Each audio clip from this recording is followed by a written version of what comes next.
What up, nerds, and welcome to another evangelical episode of Straight Chilling, the weekly horror movie review show where you chill and we kill, slice, dice, and chop up yet another horror movie. My name is Bob. I'll be your host for the evening. This is episode 510, recorded Sunday, January 5th, 2025. Tonight we're talking about Heretic, a new release from 2024. Before we get into it, let me introduce everyone else on the show. First up, calling in from Washington, D.C., we got Shaboy Randeezy. What's up, man? Well, of course, here come the demons. What's going on, buddy? You ready to get theological in this bitch? I'm ready to worship at my personal church, which is the Taco Bell. Oh, I assumed you were going to say something about Blu-rays because we all know that is the true religion. The Blue House. The one true religion is the 4K, the clarity, my sweet Lord. Next up, calling in from Florida, we got your boy Soju. What's up, man? Oh, what up? It's your boy. I've got a perfect body. I've got a perfect soul. 'Cause I am Stains. What up? I'm not exactly in the spirit of the original song. I'm a winner. I truly belong here. What the fuck am I doing here? That line stays the same. Yeah, that one. Hell yes. Also joining us, welcoming her back onto Straight Chilling, our good friend Nicole. What's up, Nicole? Hey guys. Just stopping by, knocking on your door to see if you've heard the good news of our Lord and Savior DJ Elzebub. I'm here to convert you if not. May he rest in retirement. Right. Thanks for sitting in with us again, Nicole. It's always a pleasure having you on. And you had been taking sort of a deep dive into religious horror films. So we thought this would be kind of a perfect opportunity to have you sit in with us. I know you definitely got a kick out of this movie, and we're looking forward to talking about it with you. But for those that maybe are new listeners to the show and don't know about you and your own podcast, why don't you let them know what you're up to? Sure. Yeah. So my show is called Light and Shadow. I do monthly episodes. And like Bob said, for the past year and a half, 2 years, I've been doing specifically a religion and horror deep dive. I have a really extensive sort of like religious background. I was raised in church, but at the same time, I was watching horror movies. And so I'm really interested about the intersection of those two things. And so I've done some solo episodes, had some guests on, and it's been really fun. I'm definitely excited to talk about this movie and kind of the fresh perspective that I think it brings. But I'm sort of leaving that behind for 2025. And the focus of the show is going to be, for the time being, we're calling it Fundamental Frights. And I'm going to be talking to people about like their quote unquote favorite horror movies. So like, the first horror movie you saw, the ones that got you into the genre, your guilty pleasures, your comfort horrors. Basically, I want people to come on and just be super excited about like horror movies that they love and talk about kind of like horror movies that were formative to you specifically in your journey with the horror genre. So I'm excited to do that. I'm excited to explore a new topic. So so come check me out on your favorite podcatcher. You can find me, Light and Shadow. Can't believe you're leaving Awesome. the base, Sister Nicole. I'm a heretic. What can I say? Damn. I can't believe you'd want to have people come on your show and not just bitch and moan for an hour. Like, what's wrong with you? Yeah. Unbelievable. That is, it's yielded results for us. What can I say? Sometimes those are the most fun, you know? Sometimes they can be. That sounds rad, though. Make sure you check out Light and Shadow everywhere you get your podcasts. Show Nicole some love. We do have just a little bit of housekeeping on our end. Let's go ahead and jump into that real quick.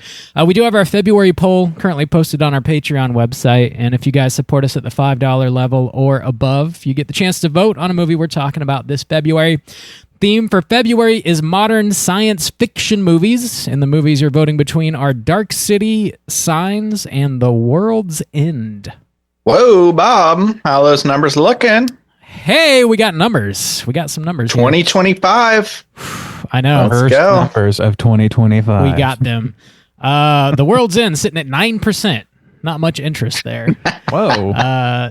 Dark City, second place, 30%, and Signs is definitely on top with 61% of the vote. Whoa. Damn. I think that People was are your ready to get call, back Bob. on- Yeah, that's kind of what I thought. I thought The World's End would get a little more love, but I thought Signs would be on top for sure. I really didn't anticipate Dark City to be not taking up the rear. I assumed. That's a poor phrasing. I thought it would be taking up the rear. I thought it'd be real taking it hard. right up the tailpipe. I'm lobbying for Dark City. I'm officially throwing my hat in the ring for Dark City. Oh, That's a boy. bit of okay. a cult classic, as I believe. Yeah. It's just a movie that I haven't heard a lot of discussion about. So Yeah. I want to hear There it. you go. Well, we've good got one. fresh perspectives, you know. We're going to be breaking the mold. Completely original. I promise you. Promise you that. Promise. Get Why those is this votes movie in. so dark? I premise. There's a lot of city in this film. I don't like it. God damn. Get those votes in for the end of January. We'll see what we're talking about this February. And we're still dropping minicasts every other Friday. We just had one drop last Friday, the 3rd, on Asriel. Juice, you were talking about that. It's currently on Shudder. Yeah, that was one of the highlights for me from 2024, and it was a film that was on our last poll of things we missed. I don't think it got a lot of love on that poll either, so I was like, you know what, I'm going to go ahead and cover it and talk about my love for it a little bit. So yeah, that's fresh up there for you to listen to. Make sure you slam that minicast into your ear holes. It's currently available. Next up, on Friday, the 17th of January, we're dropping a minicast on Red Rooms, and that's one that I'm talking about. Another one that we were able to see at the Overlook Film Festival, and it was one of my faves of the festival. From Quebec, it's a French language film, and it's largely a courtroom drama. It's about a young model who sort of becomes obsessed with this court case that's ongoing about an alleged serial killer who has kidnapped and murdered 3 young teenage girls and he has like a webcam set up as he does it, and he streams these to what's known as a red room on the dark web. And yeah, it's dark material, but it is a really solid horror film. Definitely one worth checking out if you haven't seen it. I think you Big popcorn flick. Yeah, it's a heavy one. Don't not fun for the whole family exactly. Just fun for like your weird cousin maybe. That might be about it. But yeah, Watch out for that guy. recommend. Yeah, we all got one. That's pretty much all we got going on with Patreon right now. Do you guys have anything else you need to plug? Not a damn thing from me. So I don't think so. Yeah, I think I'm good. if you're good, Bob, we're good. Yeah, our house is clean. This house is clean. All right, let's get into the main event. We are talking about Heretic, and we're kicking it off with the back of the box. What's on the back of the box?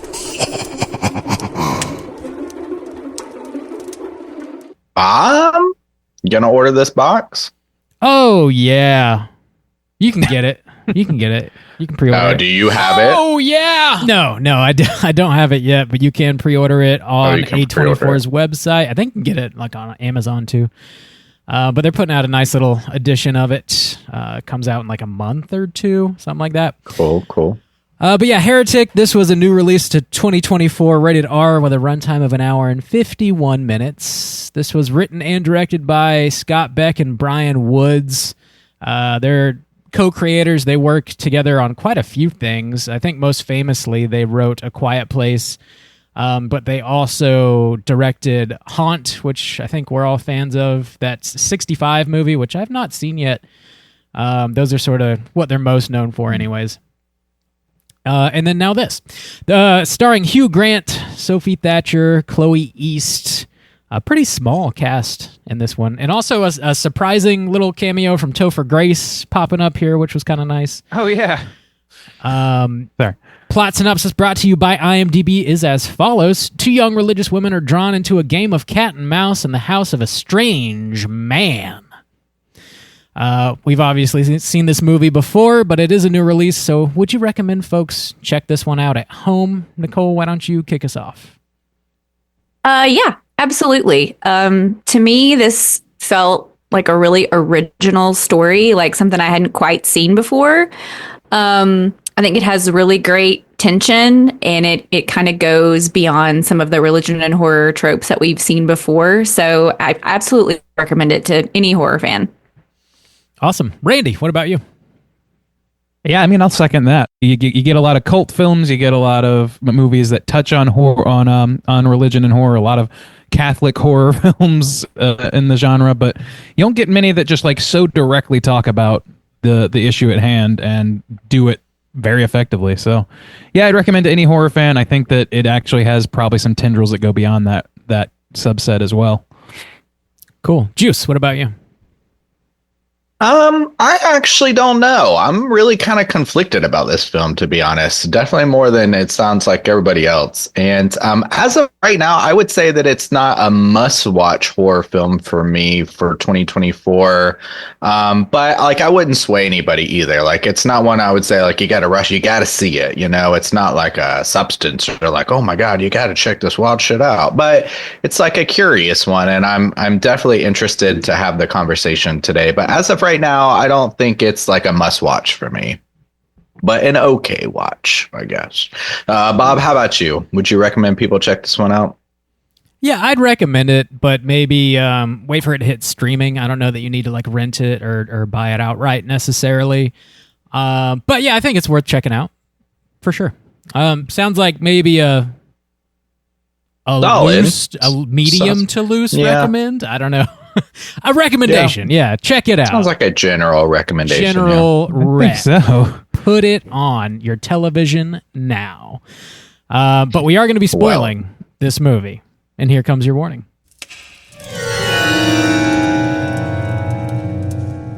Spoiler warning.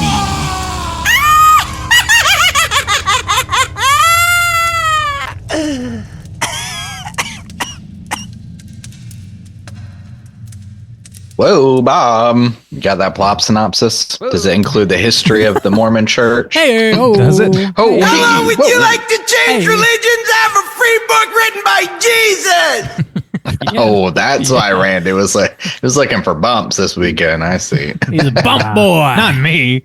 I didn't put that together with the stuff you were posting on Slack. Oh yeah, we're going to talk about that later. I've got the history of every religion ever that I'm going to go ahead and blast through while I'm running this down. Okay. You got the history of Batman on there. Bullshit on that. Right. Definitely we need to talk about Batman. I knew we'd have to get into the Batman of the comparative religions. I thought about trying to make my background like a Batman theme thing, but I was like, that's a deep pool. That's a really deep pool. That's explicitly from our lives. It's not a poll for anybody but Well, we've discussed it a couple times about how in college we had a religious class. If you remember the origin of that story, you've got a better memory than any of us probably. Our Batman in it. Our comparative religions professor in college had an image up on the board that had like, I forget, like Buddha and Jesus Christ, and it's like Martin Luther. Yeah, in the middle, she thought it was the Pope, but it was Batman in his bat suit. I don't know where you find an image like Batman. that. Yeah. I don't like. This is before AI, so someone raised their hand. Was like, "Why is Batman on the screen?" And she's like, "What are you talking about?" He's like in the middle. She's like, "That's the Pope." We're like, "No, that is Bruce Wayne." I'm gonna look for that right she's like, now. it's like she had looked at it for the first time. So you thought you were going to get some kind of like clever like social commentary about religion, and instead she was just confused. Yeah, she was demented. Yes, studying religion. She was quite old. She was like 90. She was pretty old. She was. I think she waited until the very last day, like legit the last day of class, to tell me to stop playing Sudoku. It was like I was like, okay, fair enough. I'll give you this one. Yeah. Okay. Here's that's enough shitting on our old professors. She was nice. She was fine. Here's the plot synopsis for Heretic. So, two young missionaries, Sister Barnes and Sister Paxton, of the Church of Jesus Christ of Latter-day Saints, arrive at the seemingly normal home of middle-aged man Mr. Reed. He signed up to hear more about their religion and invites them into the house. He also assures them his wife is in back baking a blueberry pie, as they are not allowed inside alone with a man. They enter and begin discussing religion and the nature of belief. Mr. Reed makes several strange comments, and the girls eventually realize they have no phone signal. They also realize the blueberry pie smell is coming from a candle he lit, and that the front door is locked and cannot be opened from the inside. The girls eventually follow Reed into a study where he claims all religions are adaptations of one another, and that he has found the, quote, one true religion. Reed insists they're free to leave whenever they wish, but they must exit through one of two back doors. One door if they truly Yes. One door if they truly still believe in God, and another if they do not believe. Sister Barnes quickly pokes some holes in several of his claims, but ultimately enters through the belief door. They go down a long staircase into a dungeon and realize both doors lead to the same place. A decrepit woman appears and eats a poisoned pie. She ends up dying, and Reed says she's a prophet of God, and the girls will witness her resurrection. An elder of their church arrives at the house looking for them, causing a brief distraction, but Reed shakes him off. When the girls return back to the dungeon, they realize the position of the dead woman has changed. The prophet does come back to life and describes the afterlife, which Sister Barnes disregards as a common description provided by people who have near-death experiences. Sister Paxton eventually attacks Reed, leading to him slashing Barnes's throat. He says she too will be resurrected. As she's bleeding out on the ground, Reed removes a small implant from her arm, claiming it's a microchip and that the world is just a simulation. Sister Paxton knows the implant is a contraceptive and that Reed is definitely full of shit. She also knows he orchestrated the alleged resurrection. She claims there was another woman who came down and took the place of the dead prophet, who recited the lines Reed wrote but added at the very end, "It's not real." And that Reed's killing of Barnes and the whole simulation theory thing was just an improvisation to cover up his plan A gone awry. Paxton finds a trap door leading to a tunnel where the prophet's corpse was hidden. Reed promises if she goes down the door, she will find the one true religion. Paxton finds a door locked with her bike lock, which she still has the key. Beyond it, she finds several emaciated women in cages. Reed finally explains the one true religion is control. Paxton stabs Reed with a letter opener, and he stabs her back. She flees and then ends up praying, explaining to Reed that prayer is a kindness given to others and is not done to produce material results. Before Reed can kill her, Sister Barnes appears and kills him with a plank of wood before she dies herself. Sister Paxton escapes through a window, and a butterfly lands on her hand. She previously explained she wanted to be reincarnated as a butterfly to visit her loved ones after she died. The butterfly then vanishes, leaving Paxton alone in the snow. Roll them credits. I believe! Yeah. I believe. I I believe. believe. I believe. I got them blueberry pie specs. What are y'all doing? What kind of poisons you lacing your pies with these days? What's on the A TikTok? little cinnamon, right? Maybe some nutmeg. Gotta be a little nutmeg. You're crazy. You're wild, man. I know. I get crazy. Yeah, this is an interesting movie. Definitely, Nicole, kind of like you were getting into at the top of the show there. This does, it's very much like a religious horror film, but it is not like the typical, Catholic based, exorcism driven type horror movie. It's something a little bit different. But how did this hit you? How did you find this movie? I mean, I was really interested from the very first trailer, just to see how it was going to unfold.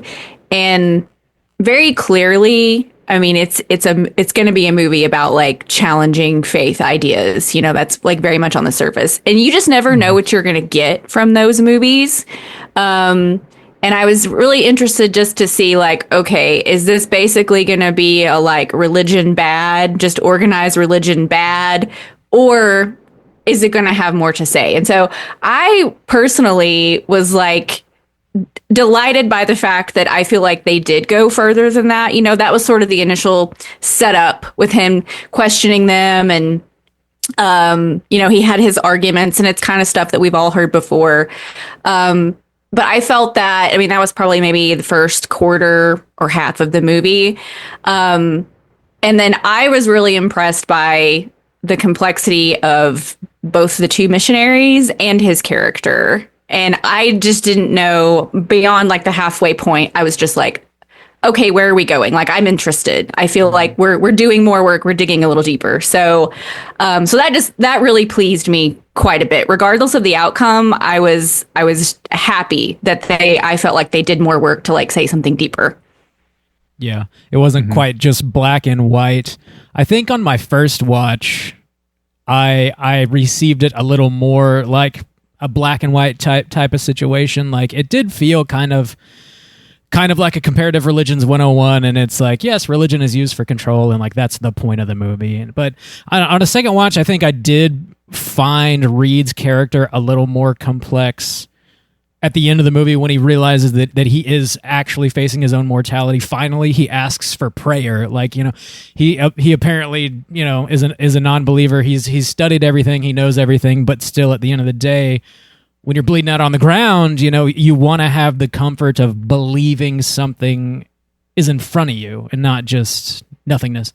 So, yeah. Don't have to believe it, just 'cause. I didn't really like his character too much the first time, but I think he grew on me a little bit. And yeah, the Mormons as well. I think the movie opens strong with them talking about like modern day sort of taboo topics, pornography and the sizes of condoms and stuff like this.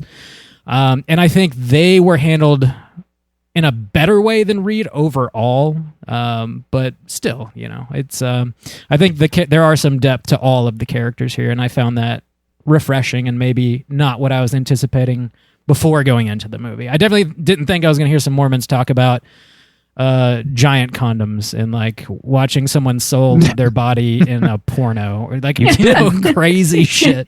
I don't know, like it does kind of start off with this feeling of it being like, I kind of feel like there's a version of this movie that could have come out like 10, 15 years ago that would have been like an atheist YouTuber's favorite movie. Like, this is like where Hugh Grant's like basically what you described, Rob, as your first take on it. But I think that there is a little bit of extra to it. They allow the ambiguity of the ending to exist. And I think that's an important thing to add, because it to me, like the idea of trying to explain the unknown, all that stuff, like that's all still valuable stuff. And there's a lot more that is actually being said about, like, to me, the stuff that he's talking about in the beginning kind of stacks into this thing. And I'm parlaying this into some other stuff that I've consumed recently. That is like the way that religion, as well as like society and belief in general, sort of stacks on itself generationally and builds on previous things. I really like that idea. I like that it kind of touches a little bit on that, even if it is in the negative, but it leads somewhere to where you can still find value in that. So I don't know. I like the ambiguity of that. So yeah, I don't know. I did too. That ending I felt like was a little bit brave because of that, because it gives you that option of like belief and it like her belief being validated if you want to take that away from it. But I think some of the little things that are important is I think that opening scene where they are talking about porn and all that stuff, it just makes them seem like real young women, and you find out very quickly that they're taking this mission seriously, that they are faithful. But the fact that we immediately get to know them like regular people is really endearing. And then little things like, I noticed when she took her coat off that she had that little like scar on her arm, and I was wondering about that. I was like, oh, is that birth control? Is this Mormon young woman on birth control? And then she also mentions when they're first talking to Mr. Reed in his living room that like her father was Mormon, and then like she and her mom like took a break and they like came back and investigated the faith to find out if they wanted to like rejoin the church. So like those little things sort of made me think that like, even if she's like faithful in being a Mormon, like she's still like a real person with complexity. And if she's got birth control, she's not towing the line on all the rules, So the little attention to detail of those things, I think were really, really important in this story. Yeah, I agree. Juice, you're being uncharacteristically quiet. What have you got to say on this matter? I just wanted to let everyone have their time. Not trying to butt in here. I know. Butt in. What a guy. What I would say about this film of why I feel conflicted about this is I agree with some of the things y'all were saying about the setup and the way that these girls at the beginning, these women feel real, and like I've known. I've heard conversations like this take place. You know, I grew up in the church and not the Mormon church, but I mean, just these kind of ideas of people being outside some, sinful situation and trying to justify their thoughts and trying to justify like why they're curious about something or why they would be watching something and making it fit to their worldview and stuff like that. And that all did feel very authentic. And even Hugh Grant's character of trying to wrap his mind around things too. The way he was very obviously like very learned man and like really like seemed like he sought some of these things out, and it was his kind of jadedness that led him to this type of situation. I found like the first half of this film very interesting and set up well. The big problem I have with this film is the payoff did not feel rewarding to me, and where it ultimately led felt like really not as well thought out as the first half did. And honestly, this is going to be a bit of a Lodge situation for me, because the way that it plays out is like very nonsensical to me. The whole reveal that he's keeping these people in the basement, and one killed themselves and then another one switched the body out, but they would have to like fucking drag a body in a base and like toss it down this thing, but the body wasn't just at the bottom of the stairs. She had to like walk down the stairs, and then it was like down the thing. So I was like, somebody dragged a body and tossed it down this well, and then like drug it halfway down the hallway, and then fucking crawled their ass back up and got in front of the pie and faked like I was like, this is so it's kinda, a mechanical. Yeah, it's kind of dumb. Well, it's this like the whole explanation was like really dumb to get to the point of like, control is that I control these women, and I was like, the idea is okay, like I control people like I'm a god and like I'm a psychopath and I'm this type of killer, like that concept is okay to me, but the whole execution of it was very silly and dumb. And even with the maybe Barnes coming back after he's like sliced into her arm and like pulling on her vein, and she kills them with the wood and the butterfly comes down. The whole second half to me was, or like the whole maybe last third where it all has to play out. And he even says like, do you know what the religion is now? And she has to explain it to the audience, because I was like, what the fuck is the religion? Like she has to be like, it's control. She has to like lay it out. And then I'm like, oh yeah, and okay. I guess. Key, the bike key and the bike lock being the literal key to her understanding what the one true religion is was like, jump in the shark, man. I need you to know that you're where I want you to be. That's so the, you know that's I'm the one in that I would agree with. I just of all that. Who put that bike lock on? Because somebody had to come out of that room. He did. When he was like checking on the pie, he was moving their bikes and locking the door. But no. I'm saying like a woman had to come. There's women in the cage behind the door. Two of them had to come out of that space. Yeah. I didn't think about that. It doesn't make a lick of sense. I was on board with the movie until he started talking about the simulation theory stuff, and I was like, this guy's all over the map now. Like I thought we were talking about like a resurrection. He's trying to do anything he can to get them to doubt their own perspective, and he finds out, they're not as dumb as I thought they were. They're not as easy to manipulate as I thought they were. So he's just like throwing whatever at the wall, trying to get it to stick. Well, they clocked him. Basically, like they clocked him, and also like he didn't anticipate his control would slip with that one person that was portraying her role or whatever. So that was his save. And I mean, they pretty much laid that out bare in the story.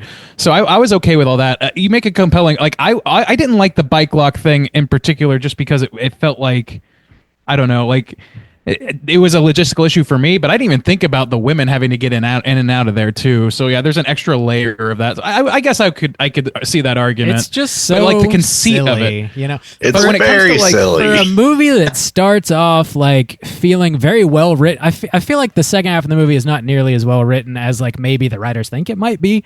It kind of crumbles a little bit. The ideas are still interesting, but it's just like cinematically not super fulfilling when you're leaving the theater. I don't know. The concept is what makes it fulfilling to me. Like I like how it operates on a metaphorical level and all that stuff.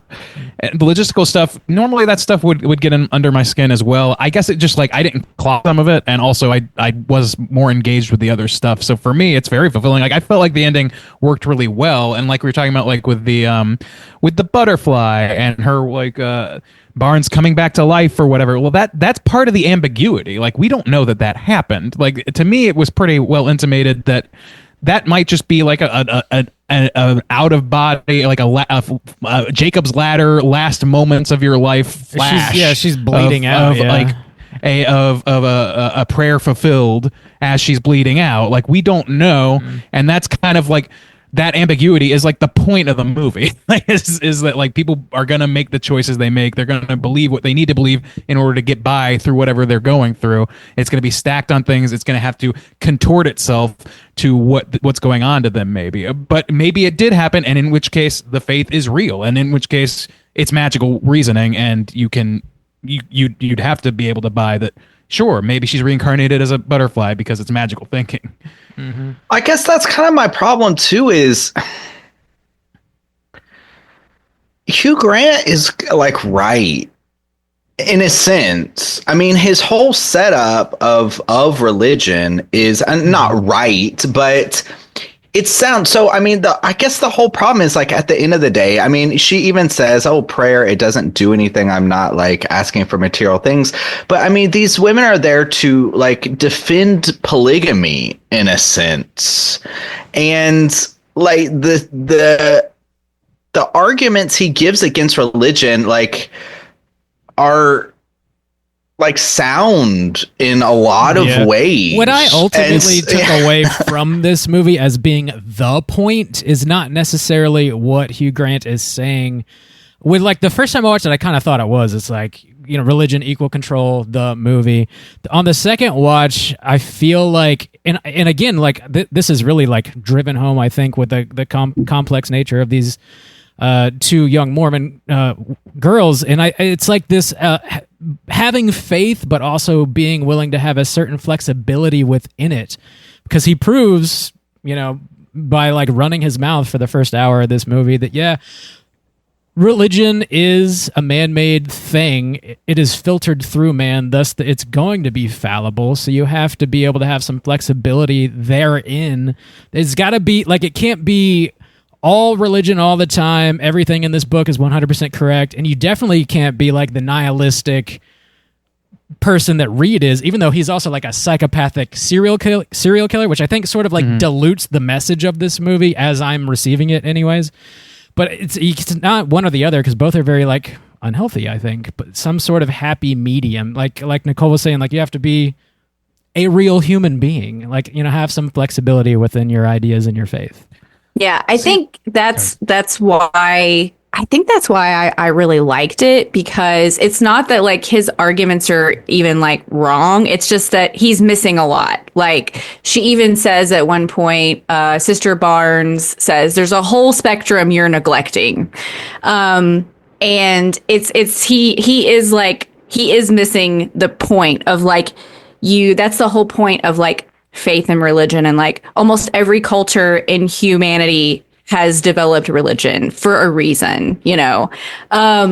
So it's like there's an inherent value to human beings with, like, having faith, and there is a mystery to it that he's just not understanding. It's not all intellectual, right? That's the whole point of faith, is that you believe in something that you don't have proof for.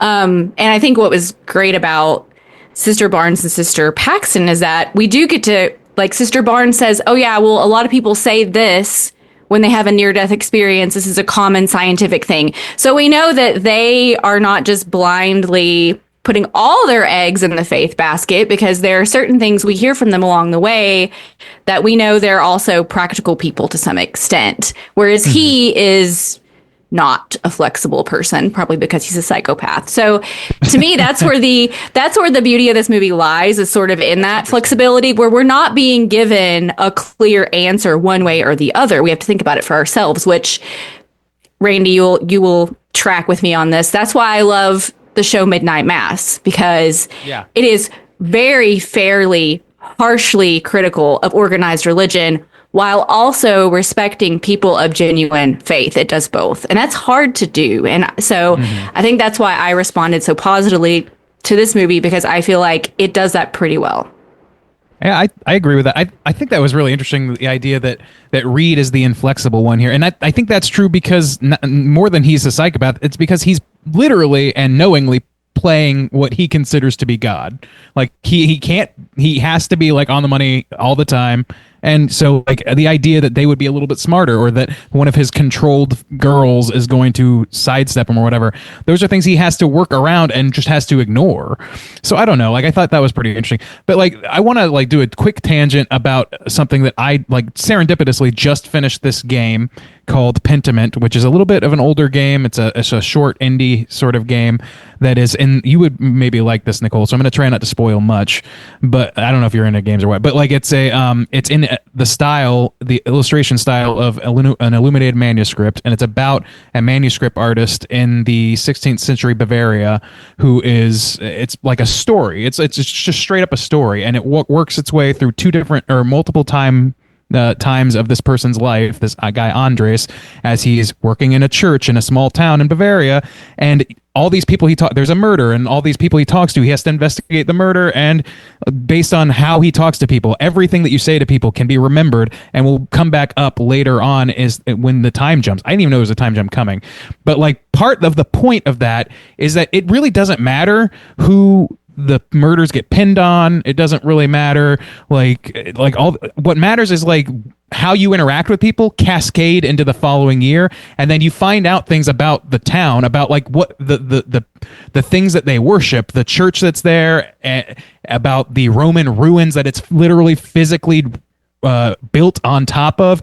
It's this idea that like the decisions and the beliefs and the communities that we build compound on top of each other, and they can warp and they can twist and they can lead to hard times, but they create community as well. And there's something about that in this movie, I think, where it's about like you know, there's something more than just like following these commandments to a T in order to attain transcendence into heaven. It's something more than that. It's also about the communal aspect. It's about all these beliefs that you have that they have to be somewhat flexible in the world that you're in. Nobody in that story that I'm describing is perfect in any way, and they have to grapple with their beliefs. Their beliefs. Sister Barnes, they have all these.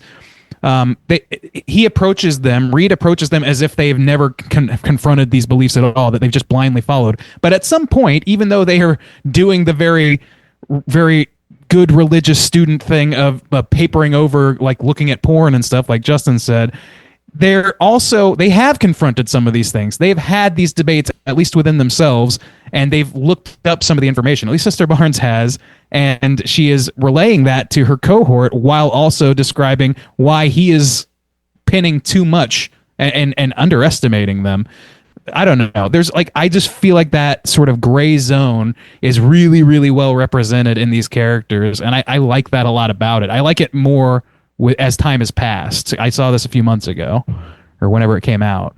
But yeah, I agree, and I think that Sister Barnes is she's the more obvious, like strong one, and so I didn't expect her to get picked off first, but then watching Sister Paxton have to like become strong and like figure things out, like I was so worried for that poor sweet girl, because she was like ready to give up and just cave into what he wanted and like go through the disbelief door just to get out of there, you know. And I remember in the moment being like, no, like don't let him rattle you, you know. So I enjoyed watching her journey. Convoluted as it was, Justin, I will say, like all the dungeon stuff and like the multiple levels, we probably didn't need all that. There probably could have been just like a room in the dungeon. We probably didn't need it to be a whole convoluted maze, and we probably could have accomplished the same thing. But just watching her journey and then her ultimately getting out, just it made me so happy. I enjoyed following her character. Yeah. Oh, go ahead, Bob. I was going to say, to the point of the whole dungeon sort of maze situation, it feels like at a certain point somebody had a script and was like ready to go with it, and then some executive was like, can you make this a little more like that Barbarian movie? And kind of like fucked the ending up, probably. I might be. I kind of think it was the opposite. I kind of feel like it started with a big labyrinth, and they pared it down so much that it just kind of seems like a shadow of that. Maybe. I actually kind of like that, because at one point they show a diagram. So it's not the idea that there are multiple dungeons, because it is this descent into hell, which is a very like Dante's Inferno and stuff like that. I mean, they show the diagram of like going deeper and and the whole kind of point is he's like guiding them, and I actually think it's kind of cool that like she ends up there and they're debating, should we go through this door? Should we go through this door? And like, it doesn't matter. And like, ultimately kind of the point at the end is like, it doesn't matter. I'm in control. I'm tricking you.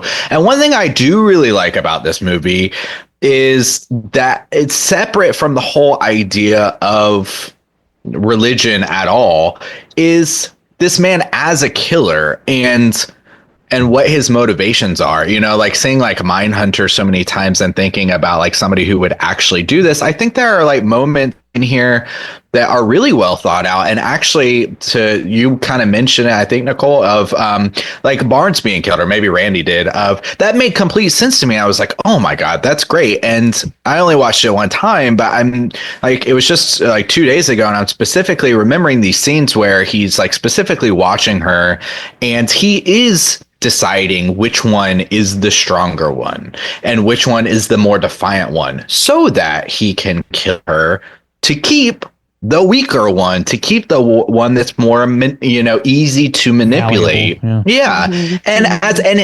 his whole motivation, like apart from like the religious thing, is like the humiliation. That's what he wants. He wants her to like, oh, you're the one who's like the strictest about religion, and you're the one who's like the most quickest to throw it away because you're scared. You want to get out of here. You don't actually trust your God. You don't actually believe these things, and I'm going to punish you for that. I'm going to get the enjoyment out of it. Like, I'm going to humiliate you. Become your God. So that I can throw it in your face to become your God. So every day that you're in here, you remember that I took that away from you, that I have this control over you, where like I crushed your religion, I crushed your God, and I'm your God. Now, like the thought that went into making this killer and like the beats that he hits are really well done. And so that is one positive that I thought, especially like with the killing of Barnes, that I thought like played out really well. It's just like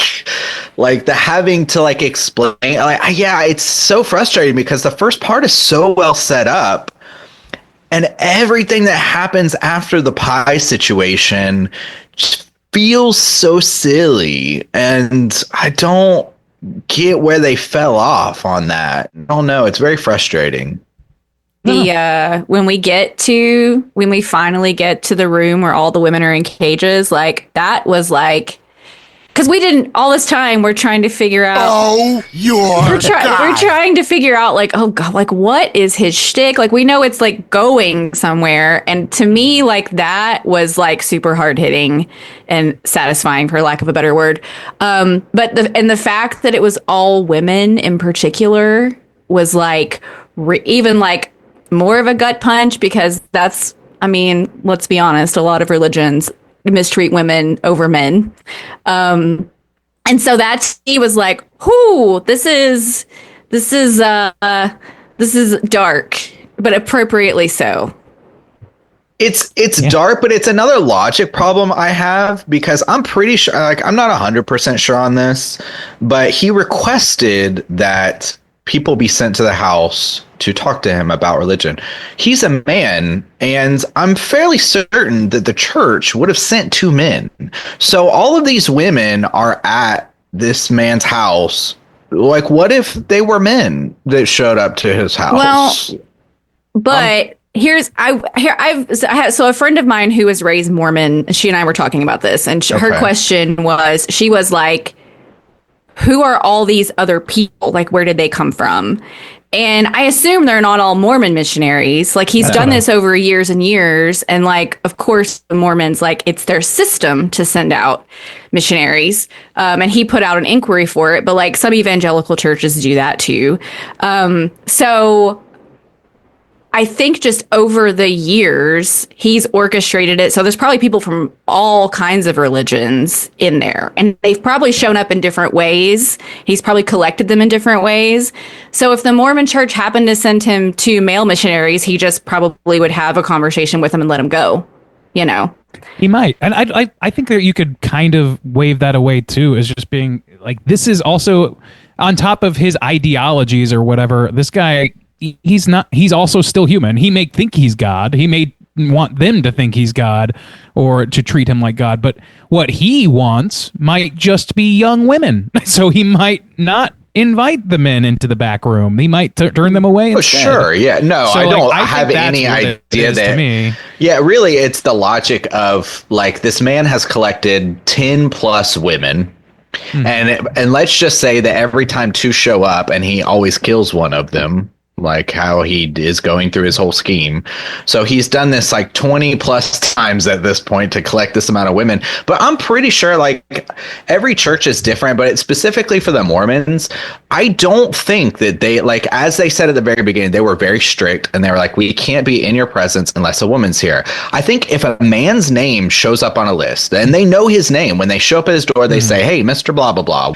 I don't think that they would send 2 women to that man's house. Probably not. But I do love that we got a little cameo from you boy Eric Foreman the Mormon in this. I thought that I did not clock it. I didn't clock it either, honestly. Also, what a fucking waste of a character that was. Like, yeah, he just kind of left. He didn't really do much. I actually think that's important. I actually thought that was one of the better moments where they were showing, not telling. So one of the reasons I like that moment is he goes back. So like the way that I took that, find the whole thing of how it plays out is ultimately he was still like, these women are missing and he needs to find them. Like, he should be in a panic. And even in that, the people are less important to him than the mission. The mission is the most important thing. So he takes the time outside frantically looking for these missing young women who he believes are probably in danger to do the mission. Hey, I would be remiss if I didn't give you this like pamphlet or whatever. It's like, in my mind, it was this kind of dig at a religion again, about the idea of like, yeah, this guy. So we have these 2 guys, Hugh Grant and Topher Grace or whatever. And you were thinking, oh, Topher Grace is going to come in and save the day. But ultimately he just kind of not abandons them, but like, I don't know. I took it as like, he has the opportunity mission to is still save people, and then he swerves to save someone, in quotes. Exactly. The mission is more important than the people. Something about that scene that I found really interesting, that I only noticed on my second watch, is he's got that model of his home, which seems very unnecessary. But right before, like a couple minutes before Eric Foreman the Mormon shows up, he's carving a little like wooden guy, and he sets it at the front door of the house as if he's expecting someone to show up and knock on his door. And sure enough, he rolls up a couple minutes later, knocks on the door, and he needs that distraction so the girls run up to the stairs and scream and try and get the matches so that the other girl can come in and hide the corpse and pretend to be the resurrected body, etc., etc. So it's just another way that the movie's showing you he is in ultimate control of this whole situation, and he's playing these girls like puppets. I thought that was kind of neat. But yeah, that's what I got from it. I didn't pick up on that, but now that you say it, I think it's very dumb. Things. Yeah. Because I'm expecting this man to show up and create this big distraction so that they run up. Because silly. It is silly. They run up there to get the matches, but like ultimately they go back down to set it in the pipe to burn it, so they can't, like, you would have to have so precise timing to pull this shit off. It's so dumb. It's so dumb. You're overthinking it, man. I hate this plan. It's terrible. It's a terrible plan. That Reed is...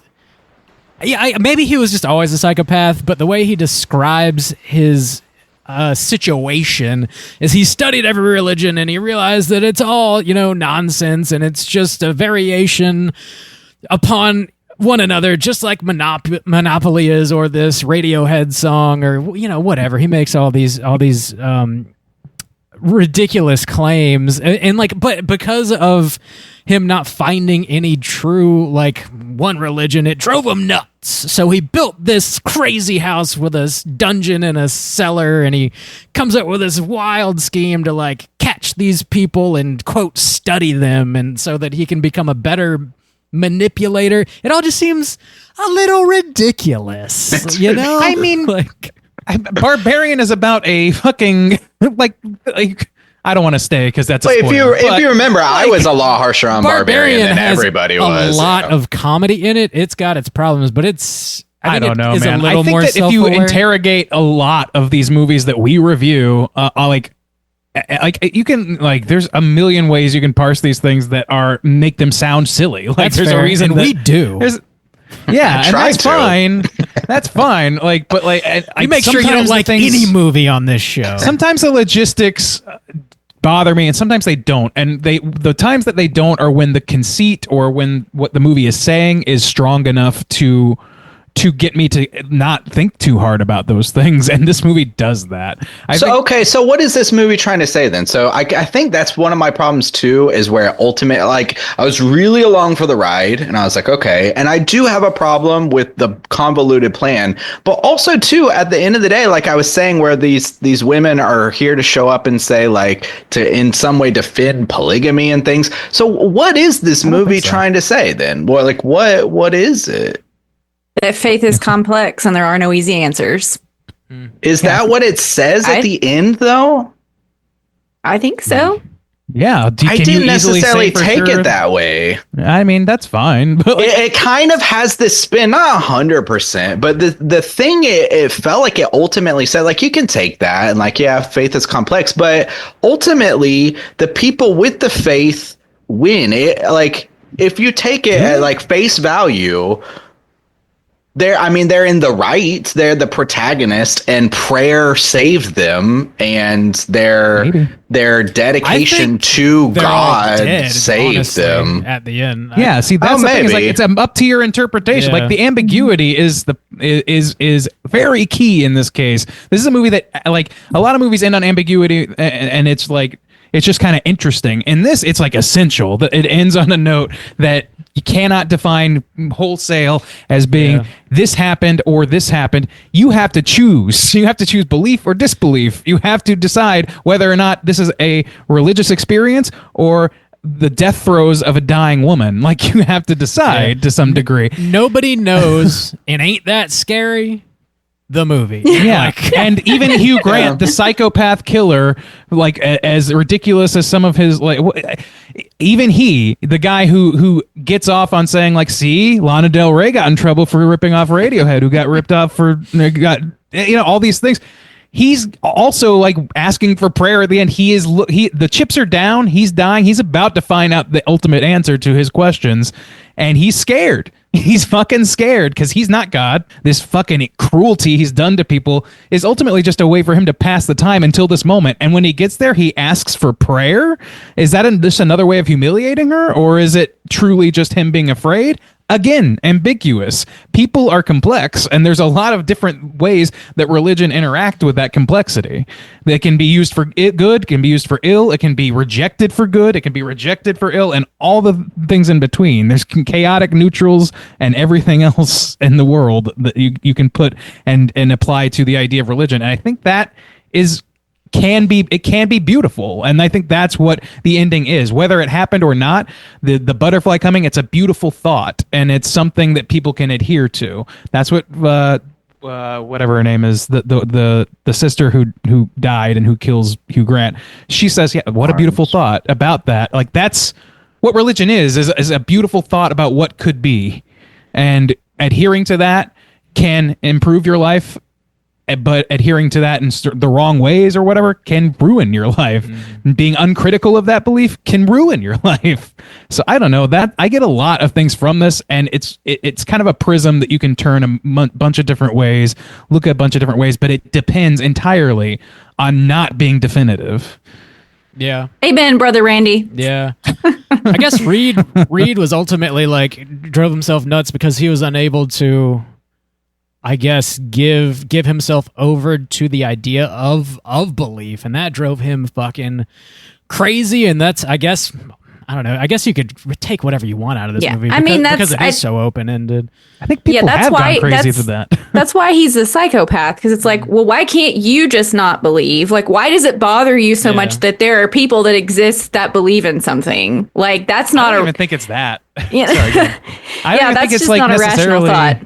Yeah, like to me, I think that he is doing what every evil person has ever done with religion, which is using it as an excuse to do the cruelties he just wants to do. Like, he wants to keep women in cages. He wants to humiliate these people because he sees himself as better than them or whatever. He has delusions of grandeur, and he uses religion as a weapon. Like, that is what evil people do with religion. Yeah. I agree. I didn't see him as going crazy. I took it as he may not the same thing of, and maybe he did. I mean, he is very, like, he seems to be knowledgeable, and we don't know to the extent he seems to be, but I didn't take it as him going crazy because I can't find the answer. I took it as him saying, like, why not me? You know, like, everybody else does this, like, well, you know, and because of he sees his intellect as, you know, with the people who criticize people in religion sometimes is that holier than thou type of thing. Like, you, and with the different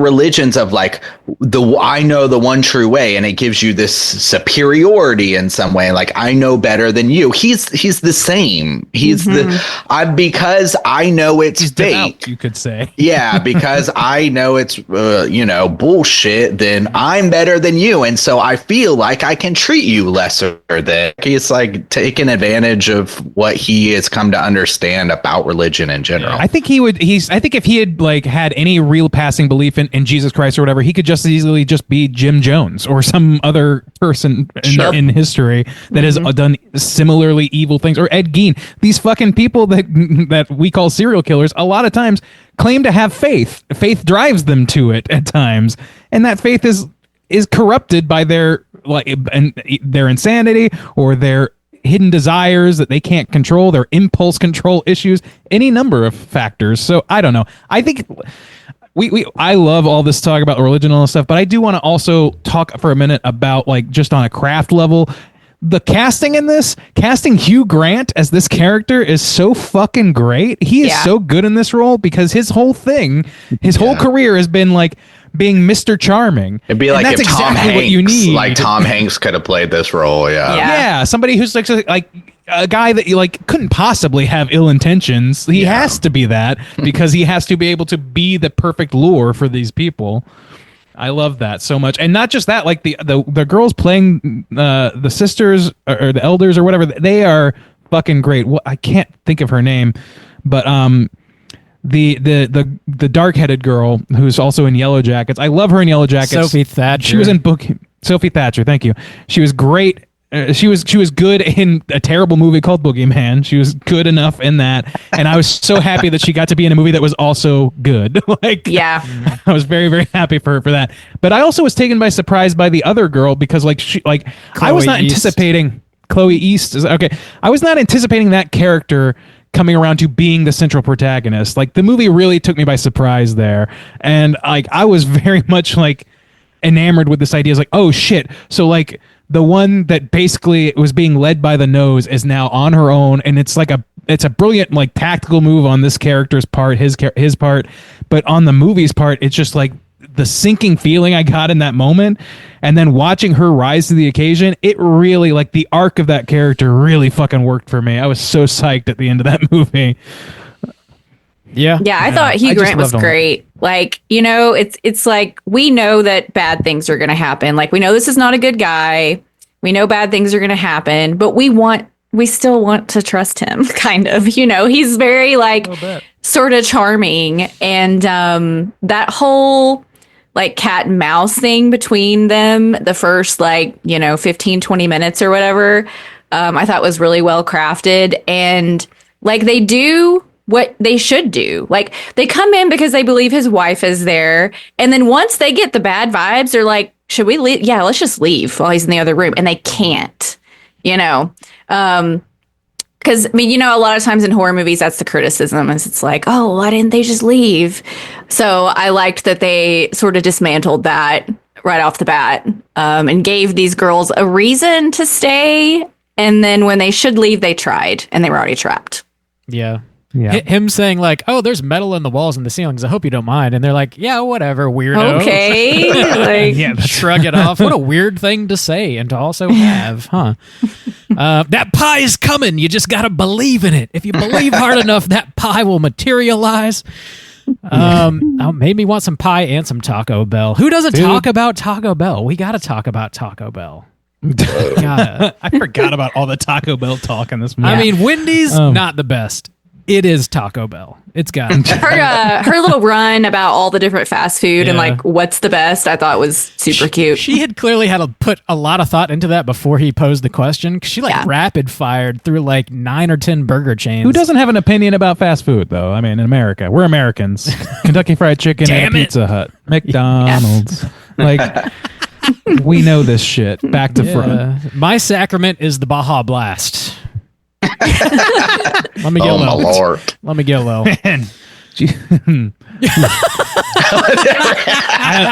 I was formulating a joke that I decided against. My God's got the blue blood. Oh, God. Maybe not the joke I want to go for. The flesh is the beefy 5-layer burrito. Jesus Christ. Oh, man. Yeah, I think this movie is very thought-provoking. I know we could go on and on. Are there any other major things you guys want to hit before we go ahead and rate this? Not necessarily. Silence. Okay. Actually, do Mormons believe in reincarnation? Is that a Mormon thing? Yes. So, really? Okay. I don't know. Is it? In the sense that it comes back to Earth. I don't know in the sense that you come back as anything other than a human being. So I had a good friend in high school that was Mormon, and I had a very long conversation with him about this. He definitely did. I don't know if that is a wide belief amongst the Mormon population, because I've only ever known the one Mormon family. But as far as I understand, I believe they do. Yeah. Okay. Didn't she say, though, now I just might be misremembering, but didn't she just say that the butterfly was just like a sign, that like the butterfly would just be like a sign, not like literally her? I thought she said, I want to come back as a butterfly. And I'm going to land on somebody's fingertips, not on their cheek, not on their blah, blah, blah, on their fingertips, so they know it's me. And I was like, okay. Yeah. I'm pretty sure. Which I think the butterfly is generally just like a symbol of life after death, of reincarnation or rebirth, maybe just generally rebirth, I believe. Right. Because the caterpillar dies and you go. It'll be something else. You got it. We got there. So yeah, let's go and rate this thing. If there's anything else that comes to mind, of course, feel free to throw it out. Nicole, why don't you kick us off? Out of 5, how do you feel about Heretic? I think it's very clear that I dig this movie and it works for me. Like I said, I was intrigued from the first trailer and I was not disappointed. The cast, as we've discussed, is fantastic. I really enjoyed getting to know these young women and sort of following their journey. Unhinged Hugh Grant is fantastic. I don't know if you guys have seen some of the videos with him lately, but like grumpy Hugh Grant is like my favorite thing right now. He complains about everything. He's coming to his like curmudgeonness. It's great. So I would love to see him do more of this kind of stuff. I think this is a really well-paced movie. Like I said, even though like, this is not good and he's not in a good headspace, it's a joy to watch it sort of like slowly unfold. The design of this movie is gorgeous, like the moody lighting and his little cottage house and then the way his office is set up, like all that just from a design standpoint was great. I was never bored with this movie, and I really did not know how it was going to end. And of course, that's always fun. We've seen so many horror movies that often we kind of know where things are going, and I enjoyed the ride of not knowing what was going to happen. And we get, like you said, Bob, a lot of Catholic horror, a lot of possession, and those are great in their own right. But it was just nice to see a fresh story. I've never seen a Mormon horror movie. There could be some out there. Are they big? What do they do exist? What do they do? Where can I get that underwear? That magic underwear. So anyway, to me, this was like very, very fresh. So top to bottom, I had a great time. So for me, like I said, I think this is a movie that most horror fans can enjoy. I will definitely watch it again. So for me, it is a 4.5 out of 5. Ooh, nice. 4.5 praise. out of 5 from Nicole. Randeezy, how do you feel? I liked this movie going into it. Like I agree with, like, on a craft level, I just kind of liked the journey of it. The arc of the characters really worked. The things that they were generally like saying and that they were about, like those things all worked really well. It was acted really well. The quality of the sets and all that stuff. I really liked all that stuff. Justin made a really compelling point though about some of the like inconsistencies in the logic, and I can agree with a lot of that. Like I think there is some. The one that like I thought about that I didn't bring up yet about the bike lock was the idea that he had to know that she was going to go down there, which means that he had to know that she was going to reject this fucking simulation theory, which means he had to have known that he was going to have to pivot from that fucking girl, from one of his controlees, one of his captives, breaking script. You know what I mean? So like, he can't have done that. Like he logically could not have done that. Not anticipated that. At least like if he had set that up, he had some whole other plan on how she was going to get down there. So I don't know.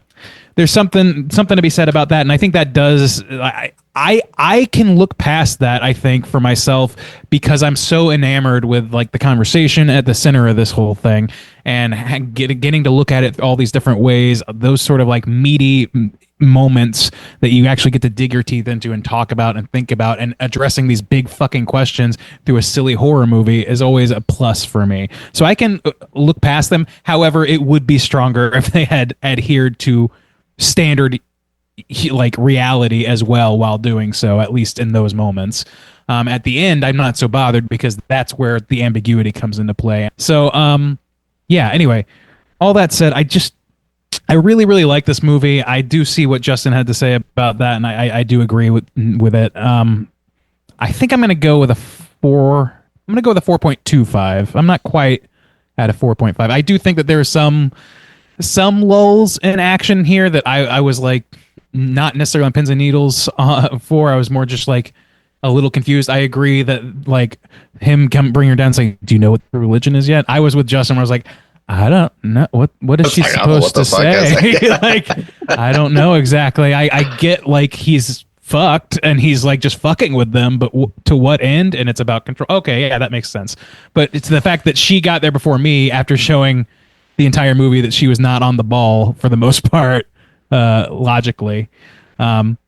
It was like, I don't know. There's some moments like that I could point to as detriments, but at the end of the day, I really enjoyed it. I really enjoyed the fruits of having seen this movie, which is this conversation and a few others. So 4.25 works for me.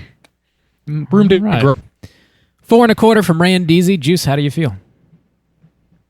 I wasn't sure how I necessarily felt coming in here, but one thing too, kind of defend my thinking a little bit too, is I want to stress that it's purely not based on logic about like the way that this happens and this happens. I think that's very poorly thought out, but it's the true reaction that I felt of this movie really intrigued me, and I was buying it. 100. Like, I thought the acting was really good, and all the things we've praised already about like the setup of this man's way of thinking, and like the beats, and like how they're like, oh, he has our coats and those kind of things. Like, that all felt natural, and there was good tension, and like his like wackadoo spiel about Monopoly. And then also too, there's a moment where he kind of freaks out a little bit. He loses control and starts to show himself a little bit. I was like, yeah, this is building really well.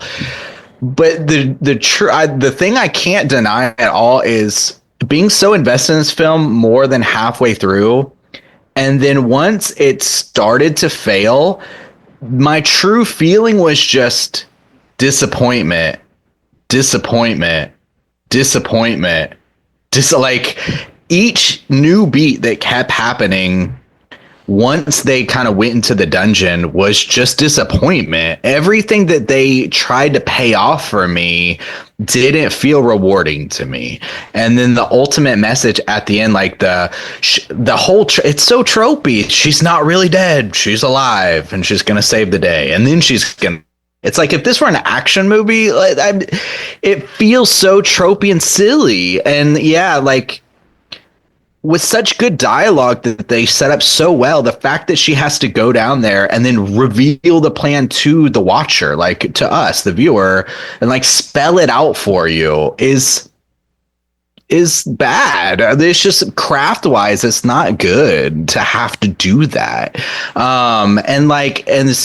So the logic is just part of it. I think the craft of this film really starts to fall apart. Like Bob was saying, like, crumbles away with each new reveal and each new step. And it feels like all the goodwill and everything that they set up, like, starts to like lose its footing there, because I'm like, well, man, they couldn't, it's like Lost, wow, they really set that up really well. Oh, it means absolutely nothing, it goes nowhere. Well, this is a bad show, like, you got to pay it off. Like, I will dispute that too. It wasn't paid off for me. It didn't feel rewarding. And the true feeling that I felt was disappointment.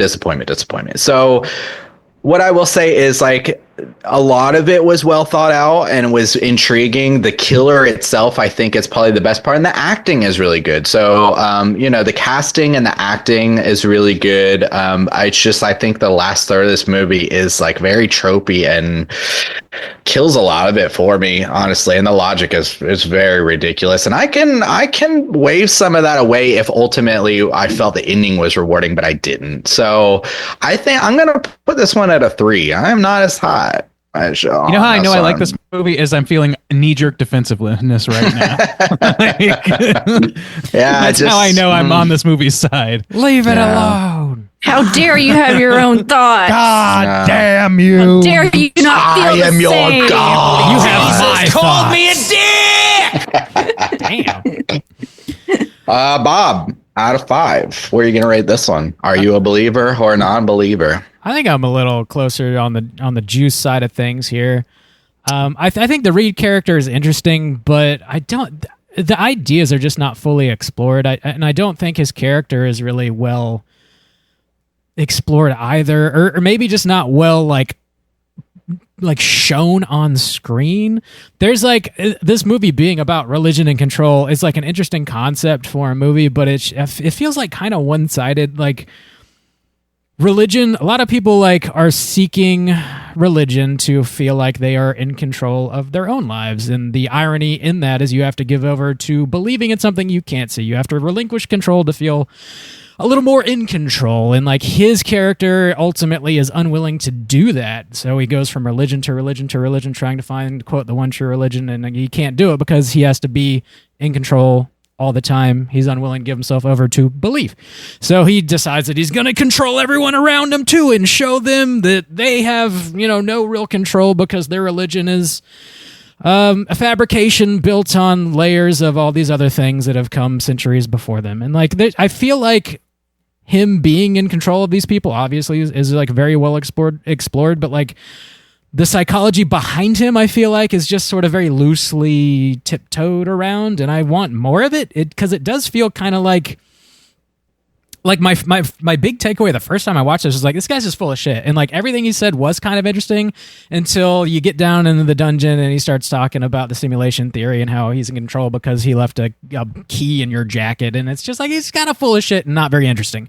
But I think they could have just done a better job at developing like his psychology in the like hour and a half, like 90-minute dialogue before you get any action, which I'm not complaining about the length of that because most of it is intriguing. I think they could have just doled out a little more of his, like where he came from, I guess, in that conversation instead of him just talking about like Monopoly and shit. Like, I don't need to know where Monopoly came from. Dude, it's not really interesting. I couldn't disagree. I thought that Monopoly. But go ahead, Bob. Yeah. I would have liked more about his character, I think, because it just feels kind of like most of the shit he says, but I feel like there's a deeper well in that character that I would like to just get some more water out of, I guess. Maybe we'll get a prequel next year, you know? Yeah, If this one. We have to explain where he got his sweater and all kinds of things like that.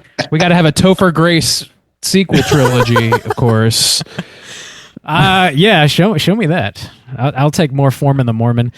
But yeah, I ultimately this movie is pretty thought provoking, and I think that is its strongest leg to stand on. Is like after you watch it, if you're willing to like ponder about it for a while, it is very thought provoking, and I think I enjoyed this conversation more than I did watching the actual movie, and I kind of figured that would be the case. But yeah, it's just not as good as it could have been. I don't think it's as well written as the movie kind of feels like it thinks it is. But it's all right. It's a decent A24 movie, probably somewhere in the middle of the pack of the A24 movies that we've covered on the show. I'm landing at a 3 personally on this as well. Wow. So I could not be less interested in finding out where he went to college and shit. Like I don't want to know where he went to college, Randy. That's not what I said. I don't want to know. What makes him tick is just he's a fucking evil person who likes to manipulate people, and he's found a way to do that. Also, I loved the whole like Monopoly spiel, like I all loved that. it too. I loved all that stuff. I like it was too. 101 to us because we are like in our 30s, but I feel like he's talking to 2 20-year-olds and he's like laying shit out for them, and that he thinks is going to blow their mind, and kind of is for one of them. I don't know. I just don't feel the same way. That's fair. And that's okay. That is okay. Conform to me. I am your god. So yeah, with my 3, that's going to make our aggregate a 3.6 for Heretic. Let's go ahead and jump over to a Rotten Tomatoes segment and see what the critics and users have to say. Certified fresh to death.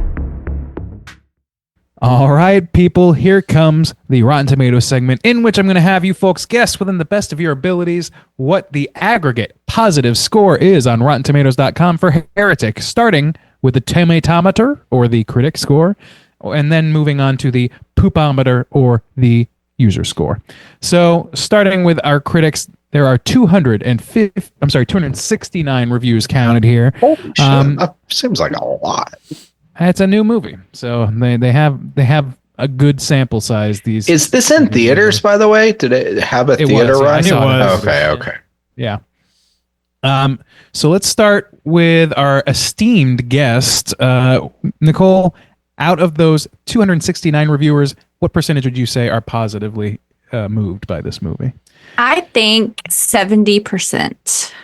70%. Wow, right on the ball. Okay. But unwilling to go with the comedy number. I respect your restraint. You know, been there, done that. Soju, how about you? I think with the critics, I think it's going to be different with the oozers. But with the critics, I think this is going to be stupid high for a couple reasons. A24.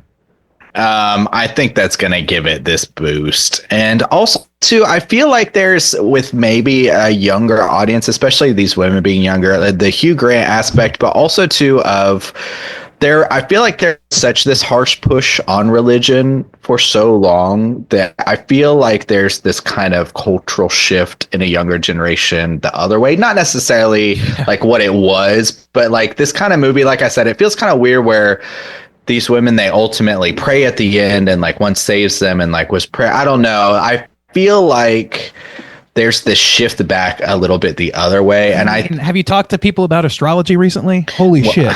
So I think this movie is going to be crazy high. So 70, but I mean, it's going to have a cap though. So I'll take the boys, 86. We're going Christian today, I'll keep it on theme. I'm going to take the 86. Testify. Project 86. All right. Bob, round us out. Do you have a Christian related number to give me? Yeah, I'm going to take the Austin 316, please. Okay, 316% positive. Yes.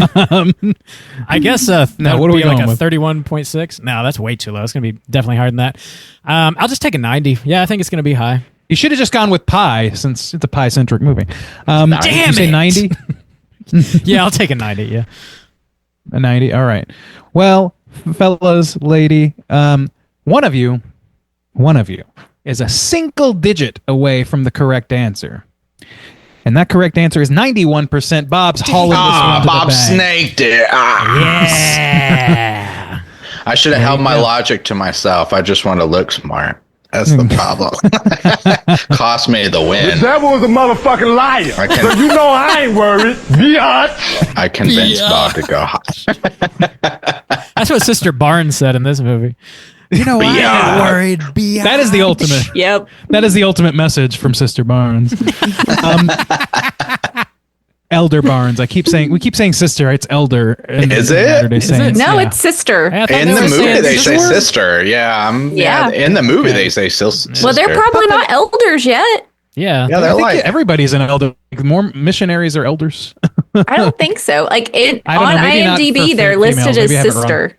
Yeah. Maybe I have it wrong. It's a gender thing, but yeah, I know the young male more missionaries are called elder. Oh, maybe that's the difference. Elder Yep. Yeah, must be Stains. the Can you guys go ahead and call me that from now on? I'll call you Elder Stains, but you're not going to look good in public. I always all look right, let's good in move over public, to- Randy. You look good everywhere, buddy. Thanks.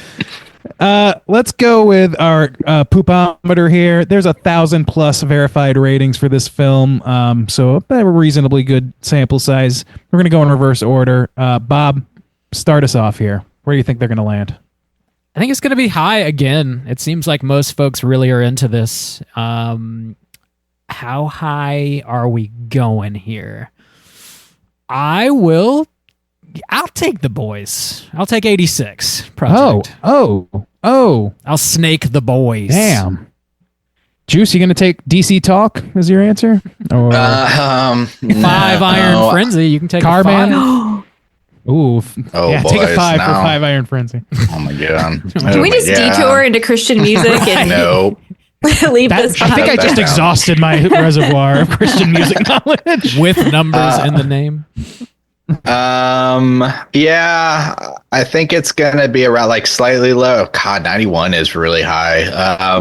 But I don't know. I'll take 80 then. I think it's gonna be high though. All right. Round us out, Nicole. Where are you going with it? Well, I was going to take the boys, and Bob got there already, so I'm going to $1 Bob and do 87%. 87%. All right. Let's see. The correct answer is just 4 digits away from one of you. And that person is going to be Soju. That's a 76% positive. Oh, that's a bigger drop than I thought. You forgot that this movie casts aspersions upon the Christian faith. So, I mean, it's not going very high into the general populace. It seems like it kind of supports it a little bit. I don't know. That's why I was kind of confused. That's what I'm saying. It like. Well, it just depends on your audience. If there were any evangelicals in this movie, they don't get nuance. Yeah. You think that somebody who watches Kirk Cameron movies is going to watch this quietly? You are dead wrong about that. It's I don't know. all I or just nothing. think if somebody religious is watching this, they're going to say, Yeah, there it is. I was waiting. Unbelievable. There's no way this is going to lead anywhere but there. All roads lead to skeet for Soju. Hell yeah. Whatever. Who gives a shit? Hell yeah. Oh, yeah, I'm gonna get a hell yeah, hell yeah. Testify. All right. We're going to read a quick couple negative reviews because sometimes they're funny, but probably not in this case. We'll find out. It has been getting a pass, I fear, because it focuses more on dialogue, as in the let's have a dialogue sense of the word, than on rote scares. But the scares are rote anyway. Okay. So he doesn't like the scares. Like, this movie's a story. I don't think it's about the scares at all. Not really I thought scary. the tension was really The tension's good. Especially, but, like, I didn't know. Scares. Like, I didn't know it was the same directors who did Haunt, and Haunt had a lot of the great same kind of tension. yeah, I'd agree with that. I liked that about the movie, actually. And good characters in that movie too. Yeah, the closed space, and Haunt was very unexpected too, like the reveal and kind of stuff like that. So yeah, similar vibe. I gotta rewatch that. It's been too long. I can't remember enough about it. Let's read one more and we'll move on. Hugh Grant shines as an evil character, but the film's lackluster script and pacing failed to deliver a satisfying horror experience. Nicole and I think, at least agree that the pacing is pretty good. I think. I don't have a problem with lackluster the script. pacing. I don't think so. Yeah, I don't think so. I think there's some logic problems, like Justin pointed out, but aside from that, I'm really into what this movie is talking about and the conversation surrounding it. So, color me happy. That's my horror experience of the day, and I don't know. That's enough. That's enough kvetching for me. I don't know. All right. Well, let's see what's going on next. You got trivia for us or no? Yeah, there's a little bit. Let's go ahead and get into it. It's totally time for trivia. All right, this movie was definitely a success at the box office. It had a budget of $10 million and grossed $44 million. So the A24 train keeps chugging along there. Keeps going. Yeah. Beck and Wood said the film was inspired by the films Contact and Inherent the Wind. I don't know anything about Inherent the Wind, but I know Contact as films that discuss religion seriously, but in, quote, a kind of popcorn movie context. The writing of the film was prompted by the death of Woods' father from esophageal cancer, which that is a bummer. Sorry, dude. Damn. That's a bummer, dude. That's a bummer, dude. It's a popcorn movie kind of way. I guess I can see that. Yeah. It's not It's like still It is. I fun. mean, as much as this topic can be, like, yeah. I don't know. When you get into this, is basically half of this is a fucking YouTube video essay. So I mean, for them to make that into a horror arc is pretty impressive, in my opinion. Yeah. Wanting to ensure the missionary characters were as genuine and authentic as possible without cliches, the filmmakers consulted various Mormon friends during the writing and production, as well as Thatcher and East, who are apparently ex-Mormons themselves. Oh, wow. smart. I had no idea. Interesting. Okay. Good call. Like two just Yeah. great Wow. actors that also used to be Mormons. Like, Yeah, that's kind of wild. nailed it. All right. Hell yeah. I like how they brought that up in the movie too. Like, some of those songs are kind of funny. They are. Hugh Grant. You know that, like, this, here's a piece of trivia about that, is they, like, have advertisements at every showing. The Church of Latter-day Saints takes out advertisements in the playbill that say something to the effect of the show is entertaining, but the book is better, sort of thing. That's Clever. Hey, you know clever. what? Good Pepe. Yeah. Yeah. Yeah. Not outright condemning it, but like, hey, if you want to learn more, we're here. Using it, to your advantage. Well, shit, even the play doesn't outright condemn it at the end. So, yeah. Anyway. Hugh Grant once stated in an interview, quote, "I'm getting bored of playing obvious roles and being typecast." And I guess Scott Beck and Brian Wood saw the interview and called him up.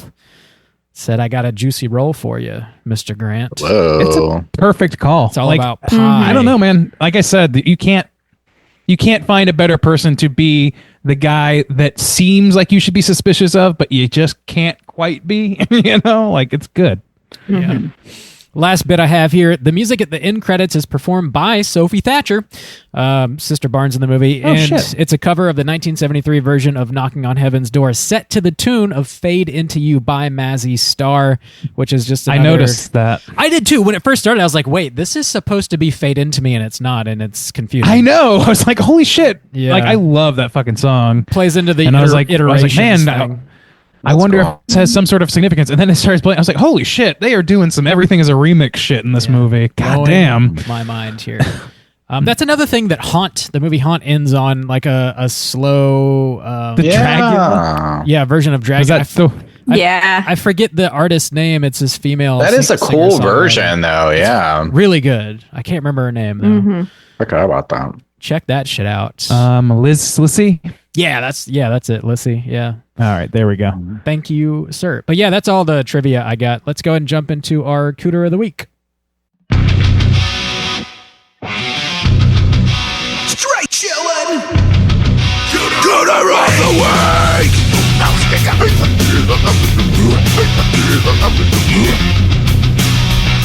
week. Juice. What is a Cooter and why do we hunt them? Oh, Cooter's character type in a straight shot. The Holy Spirit just moved through Juice. Can I hell yeah. Hell yeah! Okay, Elvis. Hell yeah, brother! Hell yeah! Cooter's character type on a straight chillin' exclusive. Cooter has to hit 3 of these 5 points. Yeah, you spent some to be time in considered a Cooter. These are the highest points you ever seen. The 5 points of Cooterdom are sexual deviance, manipulation, smug arrogance, overall look at attire, and overall patheticness. I think we got a Cooter this week, and it's going to be Pie Guy. Let's go with Pie Guy. Hold on. Topher Grace has some things to answer for. I'm just kidding. All right, let's get my boy Hugh, not Janus, of course. Grant. Huge. That's your Grant. real boy. We'll get to Janus later. Huge apparently, Grant but is one thing. Huge Grant. Biggest Grant I ever saw. So smug arrogance, check. He believes he's God. Yes. Well, there's only a few of us out there, so smug arrogance, but There's only a few of us gods out there. Psycho killer. sexual deviance, yes. Yeah, I think so. I think so. There's an argument for. He's only targeting women. He's targeting women, and he's using religion to do it. I think that's an intentional choice on his part that is justified by his. And he's fucking getting spiel, off on the other way around. humiliation. The whole point of it is to humiliate them. Yeah, I think and that's use them as bait for the next one. Yeah, I think so.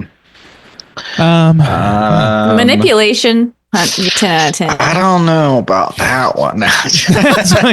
He seems like a pretty straight shooter to me. He said that they're where they want to be, and I believe him. So Jesus Christ. Yeah, he's a manipulator. I would argue for looking at tire. Man looks sharp. He does. I'm going to give him no points for looking at tire. he's got the Dahmer but glasses. Good positive though. points. I don't know if that's. I don't know, man. That's popular right now. Yeah, That's yeah, not it bad. is. It's working. I mean, that's good. He's pulling it off. I think he pulls it off. So Does that's it the mean important it's part. Weird Al Yankovic could pull it off too, and I'm not giving him any Cooter points for anything ever. in Yeah, my but life. he's a real god. Okay. Mullets are also hot right now already. So I mean, Yeah, they are. They are. They're back. Like literally looking like Al Yankovic right now will get you laid. They're back, just like the McRib sandwich. McRib What's next? What? Okay. I have never eaten a McRib in my life. Don't lie to my Patheticness, face. right?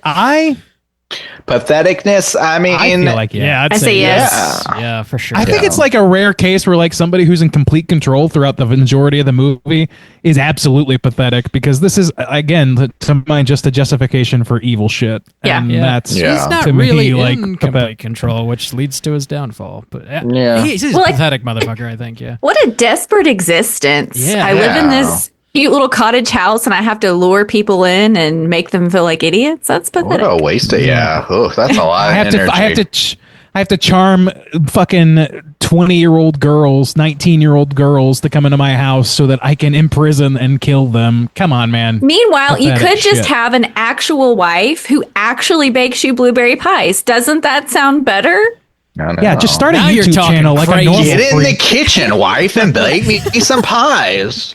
To be do you clear, want me to if be you a god? marry a Internet. woman Just who troll loves people on the baking. internet like every other fucking weirdo. Those are your choices. Have a nice, happy marriage or become God. It's up to you. It's up to you. That's it. Man, so both are so appealing. What is? I'll let you decide which one. Oh, You got married recently, didn't you? Yeah. That's it. Yeah, he's a cooter. That's Hardcore. it. He's locked. One of He's the locked. One of the highest examples of a cooter I think we've had in a minute. Got him. Cool. There's nobody else really. I don't think everybody else is pretty on the level in this movie. So, shall we continue and actually talk about what we've been watching this past month or so? Oh, holy day. Here we go. Hey gang, what you been watching? Nicole, you been watching anything cool lately? Yeah. Not a lot of horror though. Which I love winter horror and holiday horror. Like Soju, I love to be on trend with the seasons. But I watched less holiday horror this year. So let's see. We were at my parents' house at Christmas and we watched Ocean's 11. They had never seen it. Whoa. And that was a lot of fun. They really liked it a lot. Even my mom. It's kind of not on brand for her, but she enjoyed it. So that was a fun rewatch. Of course, that's a great movie. I was like, I'd forgotten what year it came out, and I think it came out in like 99 or 2000 or something. I was like, maybe even earlier than that. I was like, man, this movie is so old. Made me feel old. And then I also watched Alex Garland's Civil War, which is a movie that's like kind of been on my list for a while. I love his stuff, but when that trailer first came out, I was like, this movie looks stressful. I can't do it. Yeah. But then I've heard several good things about it over the past year or so, and people saying like it's not quite what it seems on the surface. There's like more going on, and I really enjoyed that a lot. Enjoyed it more than I thought I would. So I'm glad that I finally checked that out. I also watched on New Year's Day Baz Luhrmann's The Great Gatsby. I don't watch that every year on New Year's, but like maybe every 2 to 3 years. That movie just has like all the best New Year's vibes. It's such a spectacle. It's a movie that just like makes my heart happy. Even though, it's not the happiest thing, but whatever. It's just a beautiful movie. I love the music in it. Actually, I would love to see Baz Luhrmann make a horror movie. That could be cool. I think it would be fantastic. Yeah. Maybe Mask of the Red Death. I think he could do it. But Oh, shit. That's yeah, right? Another big party movie. Yeah, that could be cool. Yeah. Yeah. Although, just wanna see Mike him Flanagan's Red Death was great, but, I just want to see him throw more parties. Yes, that's what it is. Those party the impulse. scenes are just like something else. And then the last thing is David and I started rewatching Peaky Blinders in preparation for the movie that's coming out maybe this year. I did not know they were making a movie. That's cool. Me neither. Yeah, I didn't either. they're I think filming it right now, and Barry Keoghan's going to be in it as well. Of course. What Yeah. not he going to be in this year? Jesus Christ. Yeah, so that show's great. Cillian Murphy's great, so it's a fun one to revisit. And that's all the major stuff. Nice. Solid list. Randeezy, what you been watching? Oh man, the backlogs get longer every time. I'm going to be try and be quick as always. So I mentioned Pentiment already, which is I think it's an indie game that just came out on Switch not long ago. It was recommended to me. It's been out for a while though, other places. I recommend it if you're into story-driven games. It's an extremely well executed story game. It's not a challenge game. It's more just an experience, and it's like 15 to 20 hours max. I also didn't watch that much by way of Christmas horror this year. Christmas-wise, I did watch Die Hard. I watched that movie Carry On, which is like modern Die Hard. Like it's very fun. Watched Oh, Come On Ye Faithful, the Simpsons Christmas special. It's like an hour long, almost 45 minutes, something like that, and was pleasantly surprised by that. It's a pretty good modern Simpsons thing, I think. It centers largely on Ned having a crisis of faith, which I thought was an interesting thing to do.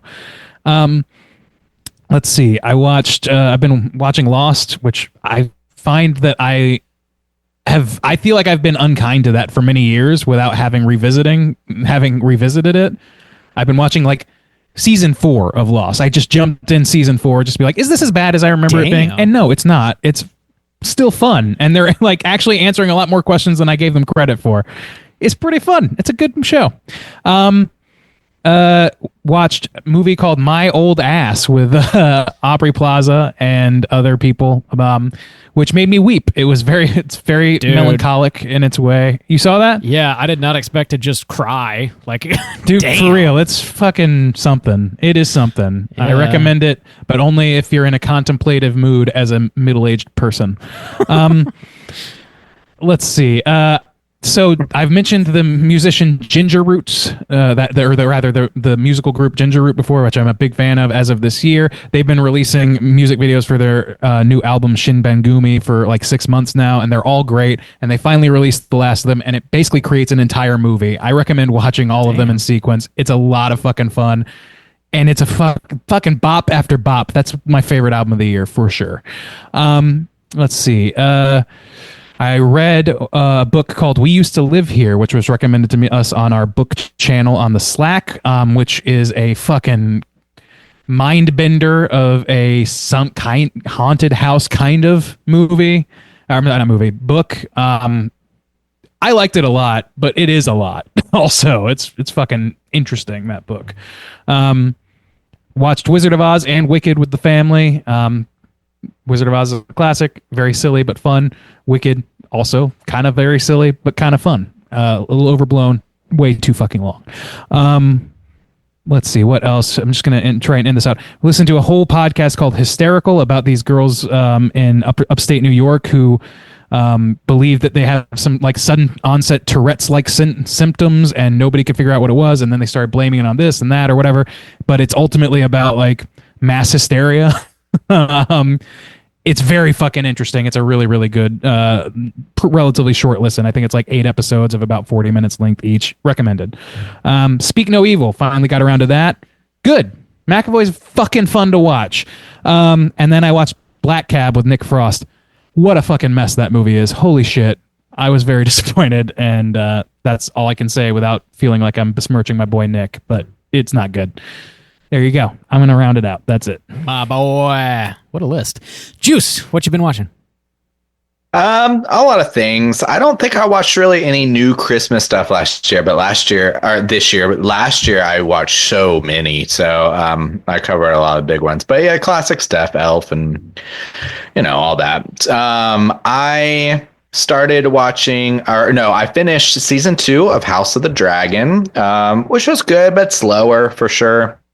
But it's good for anyone who enjoyed Game of Thrones. It's a good little follow-up. I finished my promise, or my goal, I guess, of watching all the Studio Ghibli films. I'd never seen I'd seen Howl's Moving Castle once before. That's the only one I'd seen until this year. So I watched them all, and the last one I watched was The Tale of Princess Kaguya. Or I probably butchered that, but and that was really good, delightful, sad, but a good one to kind of like wrap it all up. So I don't think I've added that one to my overall Letterboxd ranking. I try to rank them all this year, but it was good. So yeah, it was a great journey for 2024. Wonderful films. I watched a new horror film, or new from this year. I'm trying to watch as many as I can before our list episode, but I always want to say Digital Bath, but it's The Devil's Bath. I cannot that not think Digital Bath. You can't get it out of your system. It's The Devil's Bath, and I like it because I like those kind of like period piece horror films, those like, throwbacks. Throwbacks. I mean, it's fucking like fantasy almost. Throwbacks and revisits them. Yeah. But yeah, that one was cool. I like that one. I don't know. It's a German film. Okay. I haven't finished this yet, but I will soon. Another horror film called Mads. It's on Shudder right now. It's also, what is it? Romanian or something? I think Denmark it's French. French, at least they're maybe. speaking French. Yeah. Okay. That one is kind of intense. So I got to finish that one up. But apparently it's all one shot, like a one shot film. Or single shot, whatever. Yeah. So that's pretty cool. It's an intense movie though. I have started, but I'm only like 2 episodes into Squid Game season 2. Dude, that first season came out in 2021. It's been three and a half years. Netflix sucks assholes with following up on their properties, dude. They're terrible. Dude, when was Stranger Things first came out? Like 12 years or some shit ago. It's nuts how long they take with their shit. I'm only 2 episodes in, and I don't know. It's okay so far. But we'll see where I'm enjoying it. I didn't mention it, but I'm watching it as well. I'm like 3 in. Okay. Yeah. I just did the Halloween episode, which I think was 2. So yeah. So it hasn't gone anywhere yet. So I'm not sure. Like in 2 episodes, it's still doing a lot of setup. So I'm like, okay, let's get there. And also too, I watched the very first episode. I've never watched a show of Succession. I've heard a lot of buzz about that one, and I'm in Florida, and my parents have all the streaming services, so we don't have HBO in Korea, so I'm catching up on that one. It's a good one. But yeah, that's all I've been watching so far. Bob, what you been watching, my guy?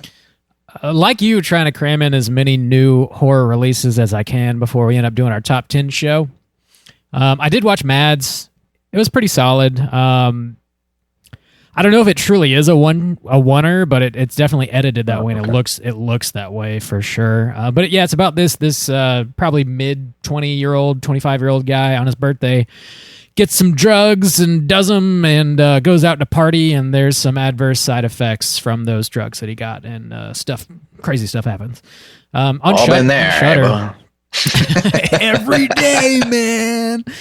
But yeah, it's on Shudder. It's worth a watch, I think. I also saw Smile 2 finally. Definitely like it over the first one. I don't know that I love it, but it is like a more interesting way to come at it. I still just don't like the creature aspect of it, but definitely an improvement over the first movie. And I've heard a lot of good feedback about Smile 2, and I had zero plans to watch it, but I'm starting to feel like maybe I should give it a chance. Yeah, me too. I didn't like 1 that much. I came around on some of it. 2 is better. Just kind of across it reminded me of like the Ouija and then Ouija Origins, where you're like, oh, that one didn't suck somehow. But it's not a prequel, but nice. Not bad. Last Straw is another one that's on Shudder. It just came out a couple weeks ago. It's an okay. I don't know that I'd necessarily recommend it. It reminded me a lot of other things that I had seen over the past couple years. It's about this, again, like mid-20s woman. She's a waitress working at a diner kind of in the middle of nowhere, and she is forced to work a double, and she's closing out for the night, and these people show up in masks and start terrorizing her. And there's like a couple twists and turns in it. One of them I really do not like. I don't know that I'd really recommend it, but it's on Shudder if you want to check that one out. It's What's Inside. Got around to watching that on Netflix. Heard a lot of good things about that.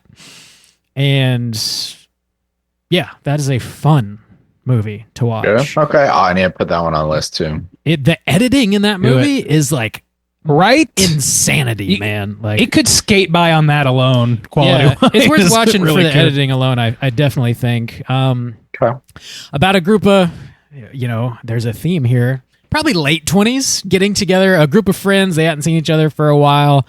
One of them's getting married, so they get together at their rich friend's like mansion, and they're drinking and doing drugs and having a good time, and there's some sci-fi stuff that happens that I don't want to spoil, but some weird shit happens at the party. Pretty cool. Had a good time with that. Also watched a movie called The Vortilac, and this is on Amazon Prime, I think, if I remember correctly. And this, man, I cannot remember the country of origin. It might be French too. I can't remember exactly. I watched it a couple weeks ago.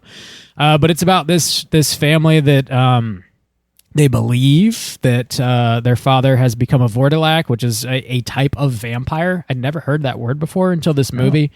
But the interesting thing about it is when you see the creature, it's like a giant puppet. It's not like a person wearing makeup, but it's just a puppet. It's a weird, but they treat it as like they're talking to it as it's like a real person. And it does look creepy and like I don't know. It's just very, it feels pretty original. Like the story itself is like, you've probably seen stuff like it before, but the way they treat the creature feels very original to me. That was different. Interesting movie. Blink Twice. I checked that out. I know a lot of people are hating on it. I thought it was okay. I enjoyed it for the Which most. one? I'm sorry? Blink Twice. Oh, Blink Twice. Blink Deuce. Blink Deuce on your asses. Zoe Kravitz, her directorial debut, I believe it is, about this like mega millionaire who's got an island that he takes a lot of pretty ladies to and, gives them all the drugs and booze in the world. And they party and turns out horrible things happen. The ending is stupid, I think, but overall, I still felt the movie was a lot better than I thought it was going to be. And I would generally give that one a recommendation. Finally, Strange Darling. I finally got around to watching that. Really recommend that one. It is a movie that opens up with like text on the screen, and it's like this movie is about a serial killer who killed X number of people in like 2006 or whatever the year was. And it's a story told in 6 chapters. And then it starts off with like chapter 5 and it jumps, all around. It's a non-linear story. It reminded me of like, Pulp Fiction or something, the way the story is kind of told to you. As it concludes, it turns out to be a fairly straightforward plot, but the acting is incredible. Kyle Gallner is the creepy dude in the movie. The female actress, I believe, is Ella Fitzgerald, I think is her name. They both do incredible jobs. She was in House of Usher as well. I did not know that. She was nice. She was the younger. God, I forget the matriarch as a younger woman. Yeah. Nice. Really cool movie though. I recommend that one if you have not seen it. I don't know if it's streaming anywhere. I know it's on disc. You could probably rent it. It's probably like a $5 rental or something. Good shit. Great cinematography. Couple twisties in there. Worth watching. And that's going to do it for your boy, Bob. Damn, we had a lot to catch up on there. Yeah, I know. We do have 3 voicemails this week, so let's go ahead and get into our Hotline Screams. Hotline Scream.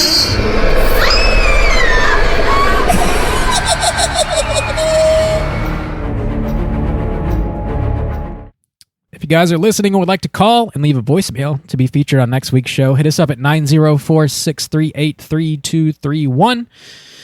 First up, we're going to hear from Lou. Let's hear what she's got to say. Hi, it's Lou. I just wanted to call and say how thankful I am to you guys and the awesome community you've built in the Slack, and everybody's amazing. Nosferatu comes out on the 1st over here, so I suppose that when I'm listening to this, I'm hopefully going to see it because I got my tickets booked for the 1st. And just want to wish you all a very happy new year, and I look forward to another great year of horror, and love you all. Tra! Concise and incredibly sweet. Thank you, Lou. Very nice. Yes, thank you. Very nice. It's always wild for me to think that there's people like all around the world listening to us. Yeah. They're making a huge tactical error with their time on this earth, but I appreciate every second of it. Just paying forward into your God complex there, Juice. All these people around the world are listening. Sometimes I doubt myself, but then I remember all these people around the world hang on every word I say. That's where you're wrong, Randy, because I never doubt myself. Silly. Time to launch that sex cult. I know. Time? Whoa! I mean, we're in full swing. Well, apparently We're not. already a laundering unit for Juice's sex cult. You guys aren't invited yet. Oh, fuck. I think I just watched a movie about you. It's called Blink Twice. Check it out. Yeah, thanks for calling, Lou. Very good to hear from you, and hope you had a really lovely, happy, safe New Year. Also, dude, like, Americans with like Irish accents, British accents, like, love it. Love the accent. Sounds great. Americans with Irish accents? Yeah, we love that shit, right? Am I not speaking we for do. everyone? Okay. But with the way you phrase that, it makes it sound like an American with an Irish accent. Yeah, an American has the Irish accent. I was like, Oh, no, we love Which does not make a lick of sense. We like Okay, the accent, I is gotcha. what I mean to say. gotcha. Yeah, that's not what I'm talking about, Randy. That's not. We don't love that. No. Next up, we're going to hear from the librarian. Let's hear what she's got to say.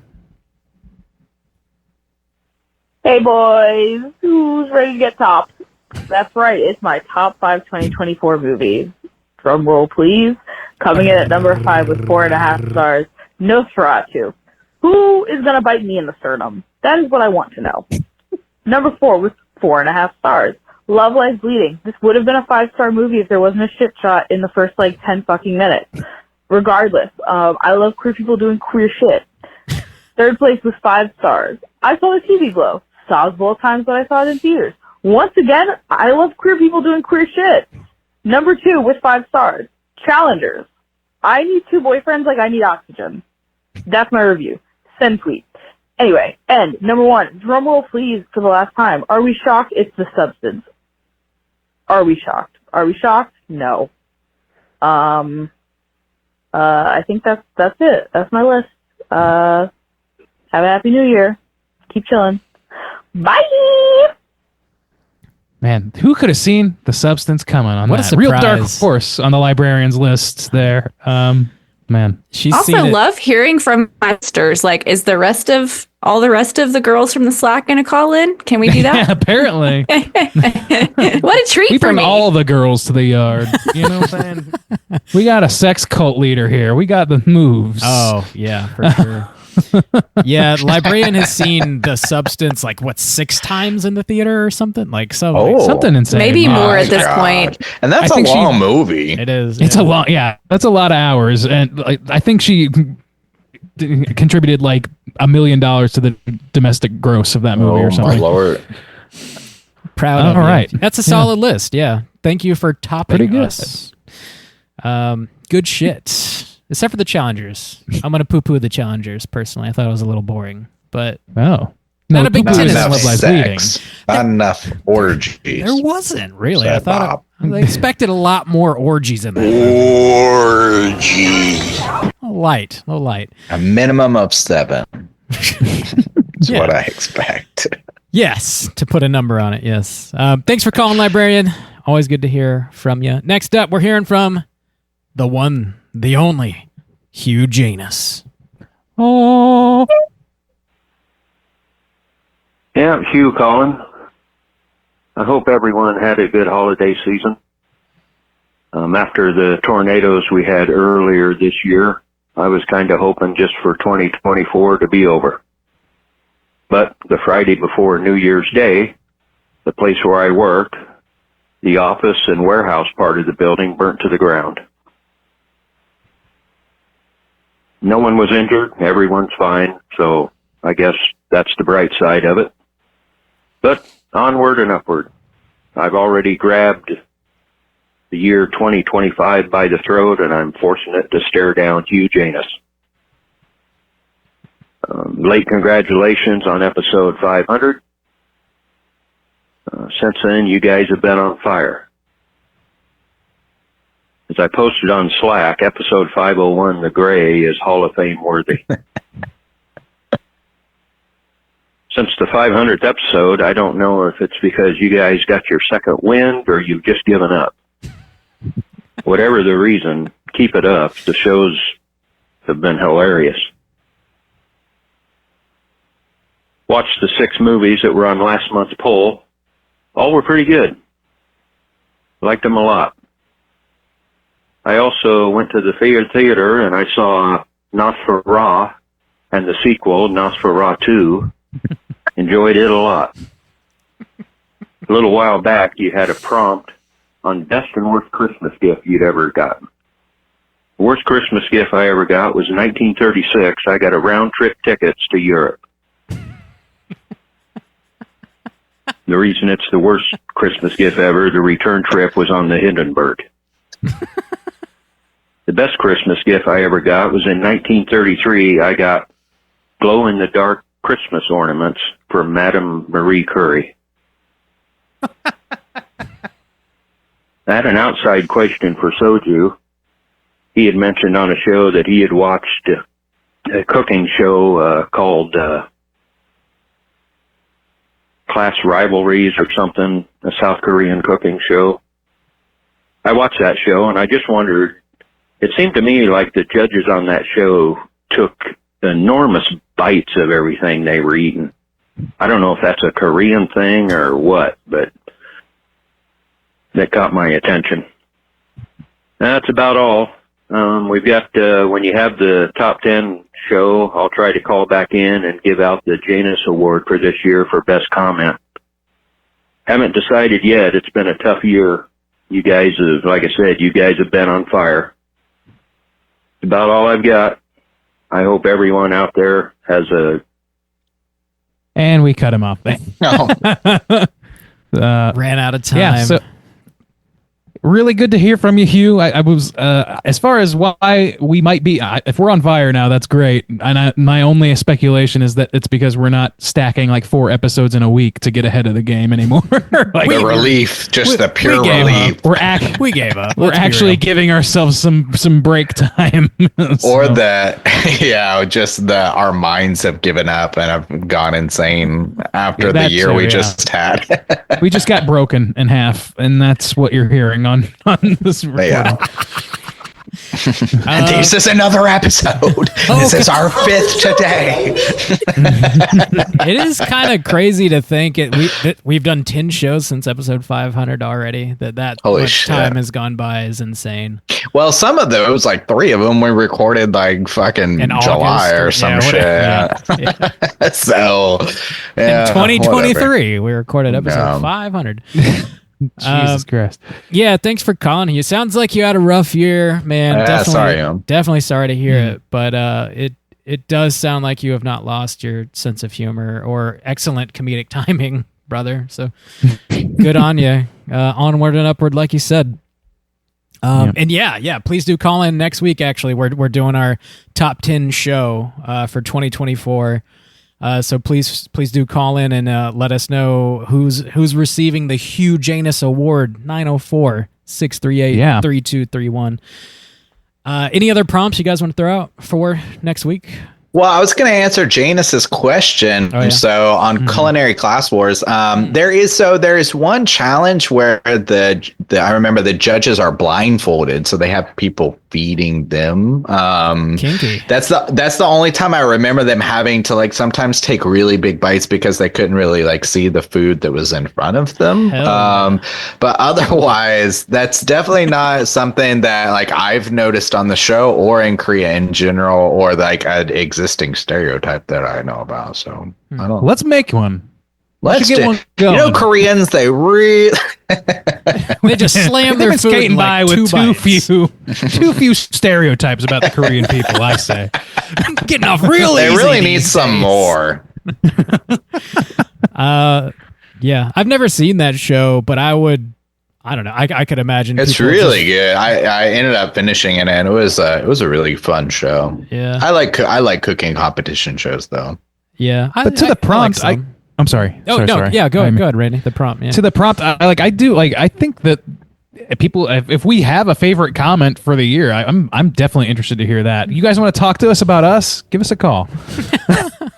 Have a Or conversation your favorite, about me, please. we could always do like favorite episode. A lot of people have complimented the Gray.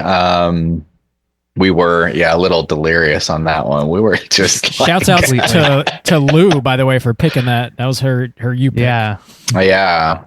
So but yeah, Actually, do you have a favorite episode from this past year, or what do you want to see from us this year? Like anything new or anything? Give us ideas. We're out of doing this. We have nowhere else to turn to. If we're reaching a Simpsons point where we just need to close the shutters, then let us know. So I don't have a prompt, but I have a comment. When I was watching The Great Gatsby, I had forgotten Jason Clarke is in that movie. And I was like, there he is, punchable face Clark. And I thought of you guys. Just start wailing on the screen. Yeah, that prompt keeps coming back. So that'll be mine. I've broken 3 TVs because of that, man. Gave me a chuckle. Yeah, that's a good one. He does have a punchable face. God damn. He does. He kind of telling you. He kind of does. Hit us up 904-638-3231. Favorite moment of the year, favorite show of the year. What would you like for us to do this year, 2025? Something new, something different, something old, up, something blue, something whatever. Bring back Screaming and Creaming. Bring it back. And my figure. You got now that I've reached my mid-20s, I just can't support that kind of eating anymore. Too much I have an ice cream maker in my home. I could take over the mantle. Whoa, Randy. Call in and endorse or reject that idea. As long as you eat it blindfolded while on screen. Big bites. Oh, this is not the OnlyFans, Bob. You got to pay extra for that shit. Okay. Kinky Bob over here. Somebody feed me. That's gonna do it for us this week. Like I said, we're doing our top 10 show next week. We're talking about 2024, reflecting on the good stuff, the bad stuff, honorable mentions. Next week, oh my lord, I got about 20 movies I gotta get through. Dude, oh God. It'll be so easy. You got it. Nicole, thanks again so much for sitting in with us. Super fun conversation. Sure. It's always a good time having you on. Why don't you remind folks about where they can find your podcast just one more time? Yeah. So I am Light and Shadow, a horror podcast. You can find me on whatever your favorite podcatcher is. I'm also on Facebook and Instagram at Light and Shadow Pod. And thanks for inviting me on. It's always fun to nerd out about a very particular horror niche, and always happy to talk about a little religion and horror. And this was kind of a perfect way for me to cap off and before I move on to something new on my own show. So, thanks so much for thinking of me, and I always enjoy being here. I never take for granted you guys' friendship and your generosity inviting me into your space all these years. So, thanks, guys. Thank you. We're Thank very, you, very Nicole. happy That's that just you real put up nice. with our bullshit time and time again. We're sticking around. Awesome. Cool. Yeah, check out Light and Shadow everywhere you get your podcasts. We're everywhere on the social medias. Just search Straight Shilling Podcast and we'll pop right up. If you do want to join in our daily Slack channel conversations, hit us up on social media and I'll send you a link so you can do so. And until next week, as always, all you mother truckers, please keep chilling. I can't believe Jesus called me a dick!